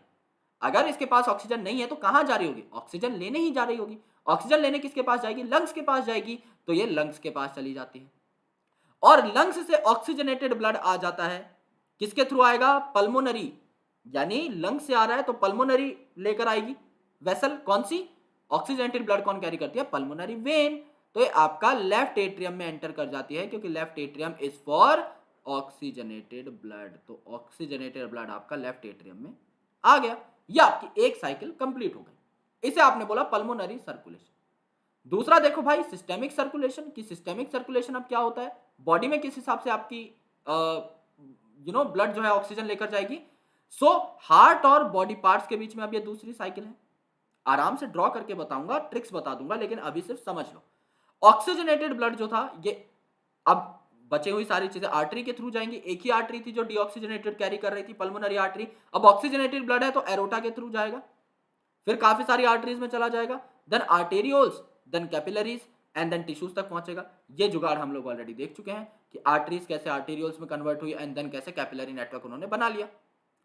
डीऑक्सीजनेटेड ब्लड जो था ये कलेक्ट किया टिश्यूज से, तो अब पहले वेन्स में जाने से पहले वेन्यूल्स में जाएगा। तो कैपिलरी नेटवर्क से पहले वेन्यूल्स में गया, फिर वेन्स में गया, फिर आपका ग्रैंड वेन में गया यानी वीना केवा में, एंड देन राइट साइड में प्लेस कर दिया गया, क्योंकि right side is for deoxygenated blood. बात समझ में आ गई? Right side is for deoxygenated blood. तो सिस्टेमिक सर्कुलेशन जो है ये ऑक्सीजन, न्यूट्रिएंट, हार्मोन वगैरह तो टिश्यूज को दे देगी और CO2 और एक्सक्रीटरी प्रोडक्ट बाहर ले आएगी। इसी को आप क्या कहते हैं? चीजों की सर्कुलेशन और एक्सचेंज कहते हैं। अब मैं यहां पर अपना एक डायग्राम बना देता हूं जिससे कि आपको बेहतर तरीके से समझ में आ जाए कि आखिरकार हुआ क्या। यहां पर देखो यार, यहां पर हम हार्ट के 4 चैम्बर्स को ड्रॉ कर लेते हैं। यहां पर हम एक सिंपल सा डब्बा बनाएंगे बिकॉज हमें यहां पर कलाकारी नहीं झाड़नी है। यहां पर हमें ये देखना है कि कौन सी ब्लड वेसल कहां पर गई। Okay, so let's talk about 2 different type of circulation. Double circulation है तो 2 सर्कुलेशन होंगे।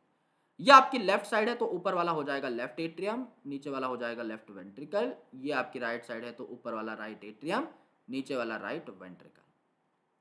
अब देखो मेरे भाई, ऊपर हम क्या बना देते हैं? ऊपर हम बना देते हैं हमारे स्टैंडर्ड ऑब्जेक्ट, स्टैंडर्ड जो हमारा मॉडल है मुकेश, उसके फेफड़े बना देते हैं। तो मुकेश भैया के फेफड़े हैं। ओके, अब फेफड़ों में डीऑक्सीजनेटेड ब्लड कौन लेकर के आएगा? डीऑक्सीजनेटेड ब्लड फेफड़ों तक आ रहा है, यानी लंग्स तक आ रहा है। और लंग्स के लिए आप क्या टर्म इस्तेमाल करते हो? पल्मोनरी। यानी लंग्स में जो आएगी वेसल वो भी पल्मोनरी कहलाएगी और जो जाएगी वो भी पल्मोनरी। डीऑक्सीजनेटेड ब्लड लेकर के आना है तो कौन लेकर आएगी? Pulmonary artery. और डीऑक्सीजनेटेड ब्लड किस साइड में प्रेजेंट रहता है? राइट साइड में प्रेजेंट रहता है। तो राइट वेंट्रिकल से क्या आएगी? आपकी पल्मोनरी आर्टरी आएगी।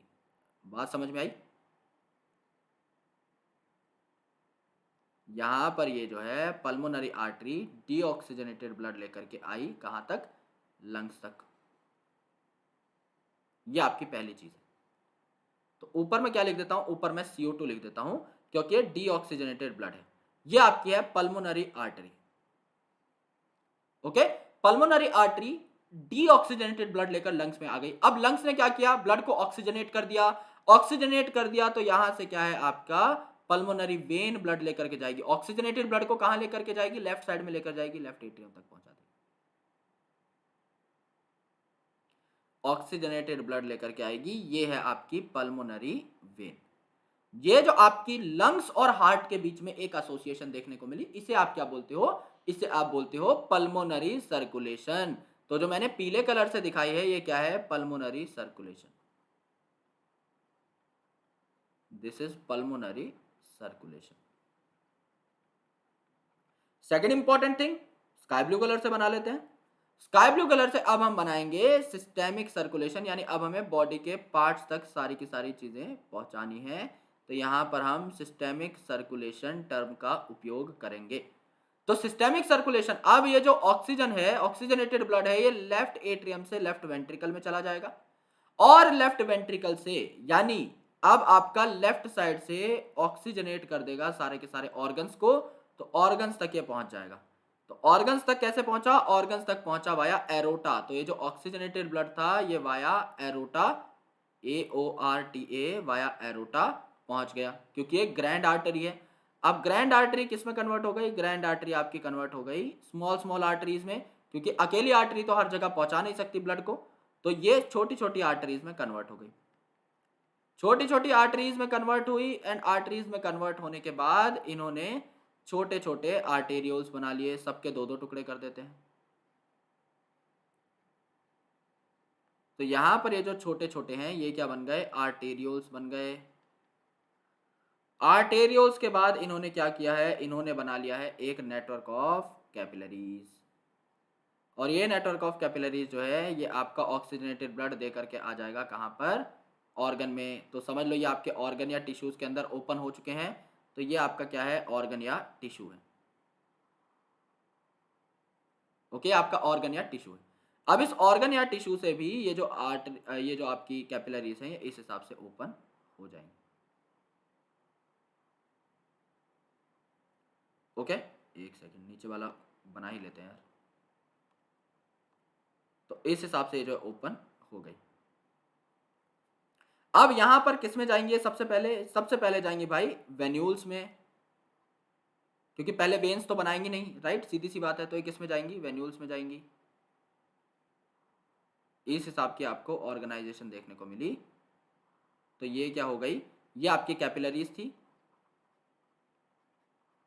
जिन्होंने एक्सचेंज कर दिया है ऑर्गन में सब कुछ, न्यूट्रिएंट और ऑक्सीजन यहाँ पर दे दिया है, CO2 यहाँ से ले लिया है, तो ब्लड कैसा हो गया, डीऑक्सीजनेटेड हो गया। अब डीऑक्सीजनेटेड ब्लड कैरी करके कौन लेके आएगा, सबसे पहले कैरी करके लेके आएगा वेन्यूल्स। वेन्यूल्स कैरी करने के बाद यहाँ पर क्या है आपकी,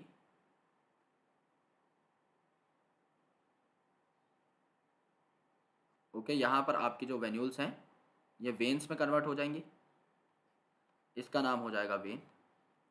एंड वेन में कन्वर्ट होने के बाद ये आपकी ग्रैंड वेन में कन्वर्ट हो जाएगी, जिसे आपने बोल दिया वेना केवा, इसे आपने बोल दिया वेना केवा। अब वेना केवा में कैसा ब्लड है, आपका ऑर्गन से लेकर आ रहा है, तो कैसा है, डीऑक्सीजनेटेड ब्लड है। डीऑक्सीजनेटेड ब्लड कहाँ पहुंचता है, राइट साइड में पहुंचता है, तो ये कहाँ पहुंचेगा, आपका राइट एट्रियम में पहुंच जाएगा, ये राइट एट्रियम में पहुंच जाएगा। तो ब्लड वेसल्स का जो नाम है ये हम अलग से हाईलाइट कर देते हैं किसी कलर से, लेट से रेड से। तो this is pulmonary artery, this is pulmonary vein, this is aorta, and this is vena cava. बात समझ में आ गई, कैसे क्या हुआ। ये जो ब्लू वाली है that is systemic circulation, and ऊपर वाली जो है येलो वाली ये है आपकी पल्मोनरी सर्कुलेशन। कौन डीऑक्सीजनेटेड लेके गया, कौन ऑक्सीजनेटेड, ये बात आई होप समझ में आ गई होगी। कोई दिक्कत नहीं है यार, डिपेंड करता है आपको डेस्टिनेशन पता है कि नहीं। कोई ऑर्गन में चीज लेके जा रहा है तो डीऑक्सीजनेटेड नहीं लेके जाएगा, ऑक्सीजनेटेड ही लेके जाएगा। कोई लंग्स के पास जा रहा है तो ऑक्सीजनेटेड नहीं लेके जाएगा, क्योंकि लंग्स के पास पूरा ऑक्सीजन है, डीऑक्सीजनेटेड ही लेकर जा रहा होगा, ऑक्सीजन भरवाने ही जा रहा होगा, राइट। तो ये इस हिसाब का पूरा तामझाम कंप्लीट है। ये मेरा खुद का डायग्राम है, बिकॉज अभी सोच समझ के अभी बनाया है लाइव ही, कि इसमें इनकॉर्पोरेट कर देते हैं वीन्स, वेन्यूल्स, आर्टरीज, आर्टेरियोल, सब कुछ। सो it is a complete diagram that you can see, and I hope मजा आ गया होगा बहुत अच्छे तरीके से, राइट। चलो, तो डबल सर्कुलेशन में देखो क्या होता है, पल्मोनरी एंड सिस्टेमिक सर्कुलेशन। अब ये रिवीजन के लिए बहुत अच्छा है। देखो राइट वेंट्रिकल था, अब राइट वेंट्रिकल है तो डीऑक्सीजनेटेड ब्लड कैरी करेगा, डीऑक्सीजनेटेड ब्लड पल्मोनरी आर्टरी से लंग्स में चला गया ऑक्सीजनेट होने, और पल्मोनरी वीन से ऑक्सीजनेट होकर राइट कॉर्नर से लेफ्ट कॉर्नर पे पहुंचा, क्योंकि ऑक्सीजनेटेड लेफ्ट में ही पहुंचता है। अब यहां से लेफ्ट वेंट्रिकल में गया, ऑक्सीजनेटेड था तो एरोटा से पूरी बॉडी के अंदर फैल गया, एंड अल्टीमेटली आपका फिर वेना केवा के थ्रू राइट साइड में ओपन हो गया, बिकॉज इट वाज डीऑक्सीजनेटेड। तो डीऑक्सीजनेटेड राइट साइड में रहता है। ये सारी बातें हम लोग कर चुके हैं। तो it was pulmonary and systemic circulation. Hepatic portal system, okay, ये एक पोर्टल सिस्टम है जो कि ऑर्गन्स को कनेक्ट करता है। पोर्टल सिस्टम मतलब ऑर्गन्स को ये कनेक्ट करता है। तो यहां पर किस किस को कनेक्ट करेगा? हेपेटिक है ना, हेपेटिक है तो क्या मतलब है हेपेटिक का? लीवर, हेपेटिक लोब्यूल्स आपने पढ़े होंगे, right, in the digestive system. तो वहां पर आपका hepatic word is always for liver. जैसे पल्मोनरी वर्ड लंग्स के लिए था ना अभी, ऑप्टिक वर्ड आई के लिए है, कार्डियक वर्ड हार्ट के लिए, वैसे hepatic word is for liver. तो लीवर, और ये देखो ये आपका लीवर है, ये लीवर और जो एलिमेंट्री कैनाल है यहाँ पर स्मॉल इंटेस्टाइन, इन दोनों के बीच में आपको एक कनेक्शन देखने को मिलता है। इस कनेक्शन की जो यहाँ पर बिल्डअप हुई है ना, ये that is the portal system. इसको आप पोर्टल सिस्टम कह रहे हैं। तो सिस्टेमिक सर्कुलेशन में एंटर करने से पहले, यानी ऑर्गन्स जब अपना डीऑक्सीजनेटेड ब्लड देते हैं या फिर अपनी CO2 जब देते हैं, मेटाबॉलिक वेस्ट प्रोडक्ट जब देते हैं सिस्टेमिक सर्कुलेशन में, उससे पहले आपका एलिमेंट्री कैनाल और लिवर के बीच में एक क्रूशियल कनेक्शन डेवलप होता है। तो it is the system which include hepatic portal vein, यानी हेपेटिक पोर्टल वेन है जिसमें डीऑक्सीजनेटेड ब्लड है, that carry blood from intestine to liver. तो हेपेटिक पोर्टल वेन है जो इंटेस्टाइन टू लिवर जो है जाके लीड करेगी और उसके बाद सिस्टेमिक सर्कुलेशन में एंटर कर जाएगी। यानी ये जो हेपेटिक पोर्टल वेन है ये इंटेस्टाइन और लिवर को कनेक्ट करती है, उसके बाद यहां से जो है ये डीऑक्सीजनेटेड ब्लड ऊपर की साइड चला जाता है in the right side of heart, in the right atrium. ये बात है सिर्फ, ओके। तो डायग्राम बहुत इंपॉर्टेंट है, इसको समझ लेना अच्छे तरीके से। कोरोनरी सर्कुलेटरी सिस्टम, मैंने आपको बताया था कहीं आपका हार्ट काम करना बंद ना कर दे तो इसको बहुत ही वस्कुलराइज रखा जाता है। कोरोनरी का मतलब रहता है हार्ट के सरफेस के ऊपर ना, यानी हार्ट का जो ऊपरी परत है और थोड़ा बहुत इसके अंदर तक इनकॉर्पोरेटेड या इन्वेडेड भी हो सकता है, ऐसी आर्टरीज और ऐसी वेन्स जो कि हार्ट का खुद का सर्कुलेशन मेंटेन करती हैं, इन्हें आप कोरोनरी आर्टरीज और कोरोनरी वेन्स कहते हो। So it is a system of coronary vessel that circulate blood to and from the cardiac musculature। क्योंकि कार्डियक मसल्स है हार्ट के अंदर और कुछ नहीं है, तो इन कार्डियक मसल्स को भी तो वस्कुलैरिटी की जरूरत है, तो यहां पर भी ऑक्सीजनेटेड ब्लड की जरूरत है, और यहां पर भी थोड़े बहुत मेटाबॉलिक रिएक्शंस होंगे जहां से इनको डीऑक्सीजनेटेड ब्लड दूर करने की रिक्वायरमेंट है। तो कोरोनरी क्या रहता है, खुद हार्ट की मसल को ऊपर से जो है उसकी सर्कुलेशन को रेगुलेट करने वाली वेसल्स। तो कोरोनरी वेसल्स यहां पर मेंटेन करेंगी सारी की सारी चीजें। इलेक्ट्रोकार्डियोग्राफ, अब यहां पर आपने ऐसे कलर की एक पर्ची जरूर देखी होगी, किसी भी कार्डियक पेशेंट के पास आपको ये पर्ची मिल जाएगी। एक पतली और लंबी सी स्ट्रिप होती है जहां पर हार्ट की एक्टिविटी को कुछ वेव्स की फॉर्म में जो है नोट किया जाता है। इस प्रकार की वेव जो नीचे आपको दिखा रखी है, इस प्रकार की वेव जो है आपका नोटिस में आ जाती है। ये वेव क्या बताती है? ये वेव आपकी इलेक्ट्रिकल एक्टिविटी ऑफ हार्ट को बताती है। यानी जब आपका एट्रिया कॉन्ट्रैक्ट करेगा ना तो एक छोटी सी वेव बन जाएगी, जब आपका वेंट्रिकल कॉन्ट्रैक्ट करेगा ना तो एक वेव बन जाएगी, जब आपके दोनों रिलैक्स करेंगे तो एक पर्टिकुलर वेव दिखाई दी जाएगी। यानी आपको इलेक्ट्रिकल एक्टिविटी ऑफ हार्ट दिखाई दी जाएगी कि क्या दिल ठीक तरीके से धड़क रहा है कि नहीं, क्या वो ऑप्टिमम टाइम पे, टाइम ड्यूरेशन कार्डियक साइकिल की क्या है, वो सारी चीजें आप लोग यहाँ पर नोट कर सकते हो। तो इलेक्ट्रोकार्डियोग्राफ क्या है? इलेक्ट्रोकार्डियोग्राफ जो है ये मशीन है, ये बात याद रखना। हमें क्या लगता है, हमें ये लगता है कि ये जो ग्राफ पेपर आया है ना यहाँ पे, ये इलेक्ट्रोकार्डियोग्राफ है ना, ये इलेक्ट्रोकार्डियोग्राम है। कंफ्यूजन यही होती है। तो ग्राफ जो है वो मशीन का नाम है, ईसीजी का, ओके, ग्राफ मशीन का नाम है, जबकि जो पेपर आया है जो एक्चुअल ग्राफ है उसका नाम इलेक्ट्रोकार्डियोग्राम है। सो इट इज एन इंस्ट्रूमेंट, यानी इलेक्ट्रोकार्डियोग्राफ इज द इंस्ट्रूमेंट जो कि इलेक्ट्रोकार्डियोग्राम यानी ग्राफिकल रिप्रेजेंटेशन को इलेक्ट्रिकल एक्टिविटी ऑफ हार्ट को during a cardiac cycle note करके बताता है कि कब आपके कॉन्ट्रैक्शन हुई यानी कब डीपोलराइजेशन हुई, कब आपकी रिलैक्सेशन हुई यानी रिपोलराइजेशन हुई। सो ईसीजी लेने के लिए आपने देखा होगा कि काफी बार चेस्ट पर काफी सारी लीड्स लगाई जाती हैं, तो वो आप बेहतर ईसीजी लेने के लिए कर सकते हो। अगर आपको एक स्टैंडर्ड ईसीजी लेनी है तो आपको 3 जो है इलेक्ट्रिकल लीड्स कनेक्ट करनी पड़ती हैं। एक तो दोनों की दोनों कलाइयों पे कनेक्ट कर दो, और एक लेफ्ट एंकल पे कनेक्ट कर दो नीचे की साइड। यहां पर आपको दिखाया हुआ है कि एक तो आपका लेफ्ट एंकल पे कनेक्ट कर दो और एक आप रिस्ट पे कर सकते हो, दोनों रिस्ट के ऊपर। तो ये 3 लीड्स जब आप कनेक्ट करोगे तो आपको एक्चुअल स्टैंडर्ड ईसीजी लेने का मौका मिलेगा। इसके अलावा आप अगर बेहतर एक्टिविटी को नोट करना चाहते हो, हार्ट की डिटेल्ड इवैल्यूएशन अगर आप करना चाहते हो, तो आप मल्टीपल लीड्स को, जो आपने फिल्मों में देखा होगा काफी बार चेस्ट पर काफी सारी लीड्स अटैच होती हैं, तो उनको भी आप अटैच करके एक वेल डिफाइंड ईसीजी को कलेक्ट कर सकते हो। तो यहां पर ईसीजी की वेव से हमें पता क्या लगता है? ईसीजी की वेव से हमें यह पता लगता है कि जो पी वेव है, तो यहां पर क्या होता है, आपकी P Q R S T present होती है। ऐसे आपकी पी वेव है, ओके, जो कि आपको ऊपर दिखाई दे रही है, जैसे पी है, फिर थोड़े से गैप के बाद आपकी क्यू आर एस है एंड देन आपकी टी वेव है। तो ये P Q R S and T, ये आपकी एक कंप्लीट कार्डियक साइकिल को डिनोट करता है। ओके, तो ये पी है, जहां पर थोड़ा सा उभार आया है, ये आपकी पहली जो है स्मॉल पीक देखने को मिली। इसके अलावा क्यू आर एस है, ये आपकी लार्जेस्ट पीक है एंड फिर आपकी टी है, जो कि यहां पर आपको देखने को मिली।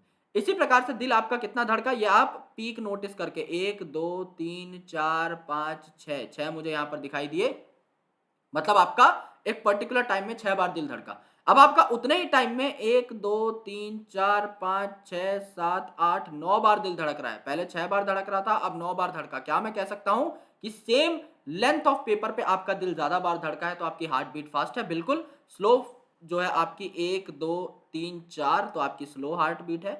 और इररेगुलर देखो, कभी आपका इसके बीच में गैप कम है और कभी आपका इसके बीच में गैप ज्यादा है, कभी गैप कम है, कभी गैप ज्यादा है, तो इररेगुलर हार्ट बीट कहलाती है। इसी हिसाब से आप ईसीजी को कंक्लूड कर सकते हो, आप अलग अलग चीजें नोट कर सकते हो। जितना एक्सपीरियंस डॉक्टर होता है, आपको ईसीजी देखते ही उतनी सारी चीजें आपके दिल की एक्टिविटी के बारे में बता देता है। तो जो पी वेव है ना, ये पी वेव क्या होती है, it represents the depolarisation of the atria. यानी एट्रिया जब कॉन्ट्रैक्ट हुए ना, एट्रिया का जब सिस्टोल हुआ, यानी एट्रिया जब कॉन्ट्रैक्ट करें, ऊपर वाला जो तामझाम दिखाई दे रहा है, जब एट्रिया कॉन्ट्रैक्ट कर रहे हैं तो पी वेव आई। क्यूआरएस कॉम्प्लेक्स का मतलब जब वेंट्रिकल कॉन्ट्रैक्ट कर रहे हैं, जब वेंट्रिकुलर सिस्टोल है, यानी डीपोलराइजेशन ऑफ वेंट्रिकल, तो यहां पर वेंट्रिकुलर सिस्टोल है, वेंट्रिकुलर सिस्टोल है। एंड इसके बाद है टी वेव। तो टी क्या है, ये आपका रीपोलराइजेशन ऑफ वेंट्रिकल, यानी जब वेंट्रिकल आपके कॉन्ट्रैक्ट होकर आपके अल्टीमेटली रिलैक्स स्टेट में आए थे, तो ये आपका वेंट्रिकुलर डायस्टोल है, जिसको आप रीपोलराइजेशन भी कहते हैं, यानी अपने ओरिजिनल पोजीशन पर आ चुके हैं। ये आपकी एक्चुअल ईसीजी रिप्रेजेंट करती है।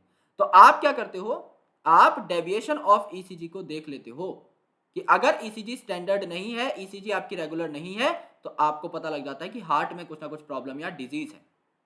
और इसीलिए ईसीजी की क्लिनिकल सिग्निफिकेंस बहुत ज्यादा है। जब भी आपको हार्ट बीट्स नोटिस करनी हो, आप हमेशा क्यूआरएस कॉम्प्लेक्स जो है, इसके नंबर को नोट कर लेते हो। क्यों? क्योंकि सबसे आसान यही है। देखो यार, ये जो छोटे छोटे पीक्स हैं, इनको नोट करोगे कंफ्यूजन होगी खामखा की। आपको पता है एक हार्ट बीट में एक ही क्यूआरएस कॉम्प्लेक्स देखने को मिलेगा, अल्टीमेटली वो आपका सबसे ईजी है टू एनालाइज। और जब ये लाइन सीधी हो जाए, इसका मतलब समझ लो कि भगवान को प्यारा हो चुका है कोई। ये आपके डेथ को इंडिकेट करती है कि आपके हार्ट जो है उसने बीट करना बंद कर दिया है। Okay, heart has stopped beating, no beating.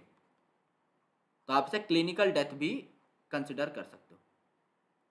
Clinical death, जब डॉक्टर ने डिक्लेयर कर दिया कि डेथ हो चुकी है, no pulse, no breathing, no heart beat, clinical death कहा जाता है। बायोलॉजिकल डेथ मतलब कुछ ऑर्गन्स आपके डेथ के थोड़ी देर बाद तक भी जिंदा रहते हैं। जब वो सारे ऑर्गन्स भी काम करना बंद कर देते हैं, तो बायोलॉजिकली डेड आप किसी बॉडी को डिक्लेयर करते हो। क्लिनिकल डेथ मतलब according to doctors he is dead, because जो एक्चुअल प्रमाण है किसी को जिंदा है या मुर्दा देखने के, वो सारे प्रमाण मौत की तरफ इशारा कर रहे हैं। तो सीधी लाइन आ जाती है। नाटकों में तुमने देखा होगा ना, अलग अलग सीरियल्स आते हैं, उसमें पी की लाइन आती है और बहुत डिटेल्ड पी के बाद एक सीधी लाइन बन जाती है, एंड अल्टीमेटली खेल खत्म हो जाता है। That is called as electrocardiography. Now disorders of circulatory system की क्या क्या पंगे हो सकते हैं सर्कुलेटरी सिस्टम में। ओके, सो कलेजे की जलन दिखाई गई है यहाँ पर, लेकिन वो एसिडिटी से रिलेटेड है। यहाँ पर सिर्फ एनिमेशन अच्छी लगी, सो आई हैव इनकॉर्पोरेटेड इट। सबसे पहली चीज है हाइपरटेंशन, दिमाग का फटना, ब्लड प्रेशर बढ़ जाना। काफी सारे लोग हैं जो बहुत ज्यादा चिंता लेते हैं, जिस वजह से उनको हाइपरटेंशन हो जाती है। ब्लड प्रेशर हमेशा ही एक हायर लेवल पर मेंटेन्ड रहता है। तो यहाँ पर ब्लड प्रेशर जो है नॉर्मल सिस्टोलिक और नॉर्मल डायस्टोलिक प्रेशर से ज़्यादा रहता है। अगर आप ब्लड प्रेशर नॉर्मल पूछे इंसान का तो वो होता है 120/80। ओके, 120/80 जो है इसमें 120 सिस्टोलिक है यानी कंप्रेशन के टाइम पे, ओके, एंड 80 जो है आपका डायस्टोलिक है और mmHg में इसे नापा जाता है बिकॉज प्रेशर की यही यूनिट हम लोग स्टैंडर्ड मान के लेते हैं। Okay, so 120/80 is the standard blood pressure, लेकिन हाइपरटेंशन में 140 और 90 से भी ज्यादा देखने को मिलता है और वो भी कंटिन्यूएशन में। तो 120 जो सिस्टोलिक है it is more than 140 over here and 80 जो डायस्टोलिक है वो 90 से भी ज्यादा हो जाता है। It leads to hypertension. Hyper मतलब बहुत ज्यादा, टेंशन मतलब बहुत ज्यादा तनाव है, जिस वजह से आपके काफी वाइटल ऑर्गन्स को भी डैमेज पहुंच सकता है जैसे ब्रेन वगैरह, क्योंकि आप बहुत ज्यादा सोच रहे हो तो ultimately it could lead to variety of stresses. Okay, तो ब्रेन को भी इससे इफेक्ट पड़ सकता है, किडनी को भी इफेक्ट पड़ता है और दिल का तो इसमें पूरा का पूरा योगदान है। तो ब्लड प्रेशर को कंट्रोल में रखें, इसीलिए आपको काफी सारे तेल की, काफी सारे नमक की एड में दिख जाता है कि ये जो है आपके ब्लड प्रेशर को या फिर हार्ट डिजीज को कम करता है। सफोला खाओ, जो दाना दाना एक समान है ये वाला नमक खाओ, इट इज वैक्यूम इवेपोरेटेड और अल्टीमेटली आपके ब्लड के जो लेवल है, शुगर लेवल, इसको भी कंट्रोल करता है, बीपी को भी कंट्रोल करता है। There are variety of things which are into market जो कि आपको बेहतर रख सकते हैं। जैसे फल फ्रूट है, ये आपके लिए हमेशा अच्छी है because these are natural sugars. और जो फास्ट फूड है they are not recommended in hypertension because they will give you more oil, more salt that can increase your BP and ultimately it can give you more hypertension. So hypertension मतलब more blood pressure, simple भाषा में। दूसरी चीज है coronary artery disease, जिसको आप CAD भी बोलते हो and it is also called as atherosclerosis. Atherosclerosis मतलब यहां पर देखो आपकी जो नस है एकदम साफ है, राइट? तो इसका जो ल्यूमन है एकदम ज्यादा आपको देखने को मिल रहा है, लेकिन यहाँ जो ब्लड वेसल है इसके अंदर क्या हो गया है, इसके अंदर प्लेक जम चुका है। प्लेक मतलब किसी चीज की डिपोजिशन हो चुकी है विच इज इनसॉल्युबल। जैसे कि आपका कैल्शियम है, ये जाकर के सॉलिडिफाई हो चुका है ब्लड वेसल में। आपका फैट है, कोलेस्ट्रॉल है, जो कि दे आर लिपिड्स, तो दे आर वैसे अनसॉल्युबल। ये आपकी लिपिड्स हैं तो ये वैसे अनसॉल्युबल हैं। एंड फाइबरस टिश्यू है, फाइबर है तो देखो यार वो तो बह करके नहीं जाएगा, धागे जैसा है, एक जगह पे अटक जाएगा, क्लॉग हो जाएगा। जैसे नालियां ब्लॉक हो जाती है ना, कोई अगर आपका बाल वाल उसमें फंस जाए तो अल्टीमेटली यहां पर फाइबरस टिश्यू है, नहीं पास होने देगा कुछ भी चीजें। तो कोरोनरी आर्टरीज जो थी इनमें आपको देखने को मिला कि इसीलिए कोरोनरी आर्टरी डिजीज है, तो कोरोनरी आर्टरीज में आपका डिपोजिशन देखने को मिल गया। तो आर्टरी का जो ल्यूमन है ये पतला हो जाता है, जिससे कि आपका कम ब्लड अब जा पाएगा हार्ट तक। तो हार्ट की जो मसल्स हैं इसको ब्लड सप्लाई नहीं मिल रही है। ओके, तो हार्ट के सरफेस पे जो मसल्स हैं इनको नहीं मिल रही है ठीक से ब्लड सप्लाई, तो वो मसल्स जो है सूखने लग जाती हैं, जिससे कि आपको बहुत ज्यादा पेन भी होती है। Next is angina. Angina pectoris इसे कहा जाता है कॉमनली। एंजाइना पेक्टोरिस में अक्यूट चेस्ट पेन का आपको सामना करना पड़ सकता है। और ये क्यों होती है अक्यूट चेस्ट पेन, जैसे कि इन दादाजी को हो रही है? That is just because of the oxygen deficiency to heart muscle, यानी हार्ट की मसल तक ऑक्सीजन नहीं पहुंच पा रहा है। अगर आपका इम्प्रॉपर ब्लड फ्लो होगा तो ऑक्सीजन भी उसके साथ नहीं जा पाएगा, क्योंकि ब्लड ही ऑक्सीजन लेके जाता है हार्ट की मसल तक। तो आपने देखा पिछले केस में कि हार्ट तक अगर ब्लड नहीं जा रहा है तो भी दिक्कत है, प्रॉपर ब्लड सप्लाई होनी चाहिए, उस ब्लड में ऑक्सीजन की मात्रा भी अच्छी खासी होनी चाहिए। तो मिडल एजड जो लोग होते हैं और एल्डरली जो लोग होते हैं, यानी 30-35 के बाद, उनमें ये ज्यादा देखने को मिलता है, चाहे वो मेल हो या फीमेल डजंट मैटर, इनमें ही ये देखने को मिलता है।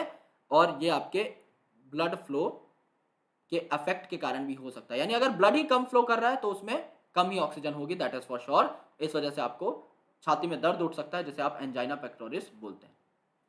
हार्ट फेलियर, जिसे आप कंजेस्टिव हार्ट फेलियर भी कहते हैं। कंजेस्टिव क्यों? क्योंकि इसका जो मेन सिम्टम है that is congestion, lung congestion. तो आपका जो फेफड़ा है वो भर जाएगा, सांस लेने में भी तकलीफ होगी, जिस वजह से हार्ट फेलियर के जो पेशेंट्स होते हैं, कार्डियक पेशेंट्स, उनको सांस की भी दिक्कत कॉमनली रहती है। It is the condition in which heart is not pumping blood enough to meet the need of body. Heart जो है ठीक से पंप नहीं कर पा रहा है, तो इसे हार्ट फेलियर बोल दिया गया। और उसमें कंजेशन ऑफ लंग्स भी देखने को मिलता है, यानी आपके जो फेफड़े हैं उनसे सांस भी ठीक से नहीं आएगी। हार्ट फेलियर और कार्डियक अरेस्ट अलग चीज है। कार्डियक अरेस्ट में क्या है? हार्ट फेलियर में ब्लड पंपिंग ठीक से नहीं हो पा रही, यानी हार्ट का काम क्या है? ब्लड पंप करना, उस काम को करने में फेल हो चुका है, पंपिंग ठीक से नहीं हो पा रही है। कार्डियक अरेस्ट मतलब अरेस्ट हो चुका है, बीट करना बंद कर दिया है, तो इसने बीट करना बंद कर दिया। और हार्ट अटैक क्या होता है? हार्ट अटैक मतलब हार्ट की मसल्स पे किसी ने अटैक कर दिया है, तो मसल्स जो है ये इसमें ब्लड सप्लाई ठीक नहीं थी, तो मसल्स पे अटैक हो गया है। तो तीन चीजें थी जो एक जैसी लगती हैं सुनने में, हार्ट फेलियर, हार्ट अटैक और कार्डियक अरेस्ट।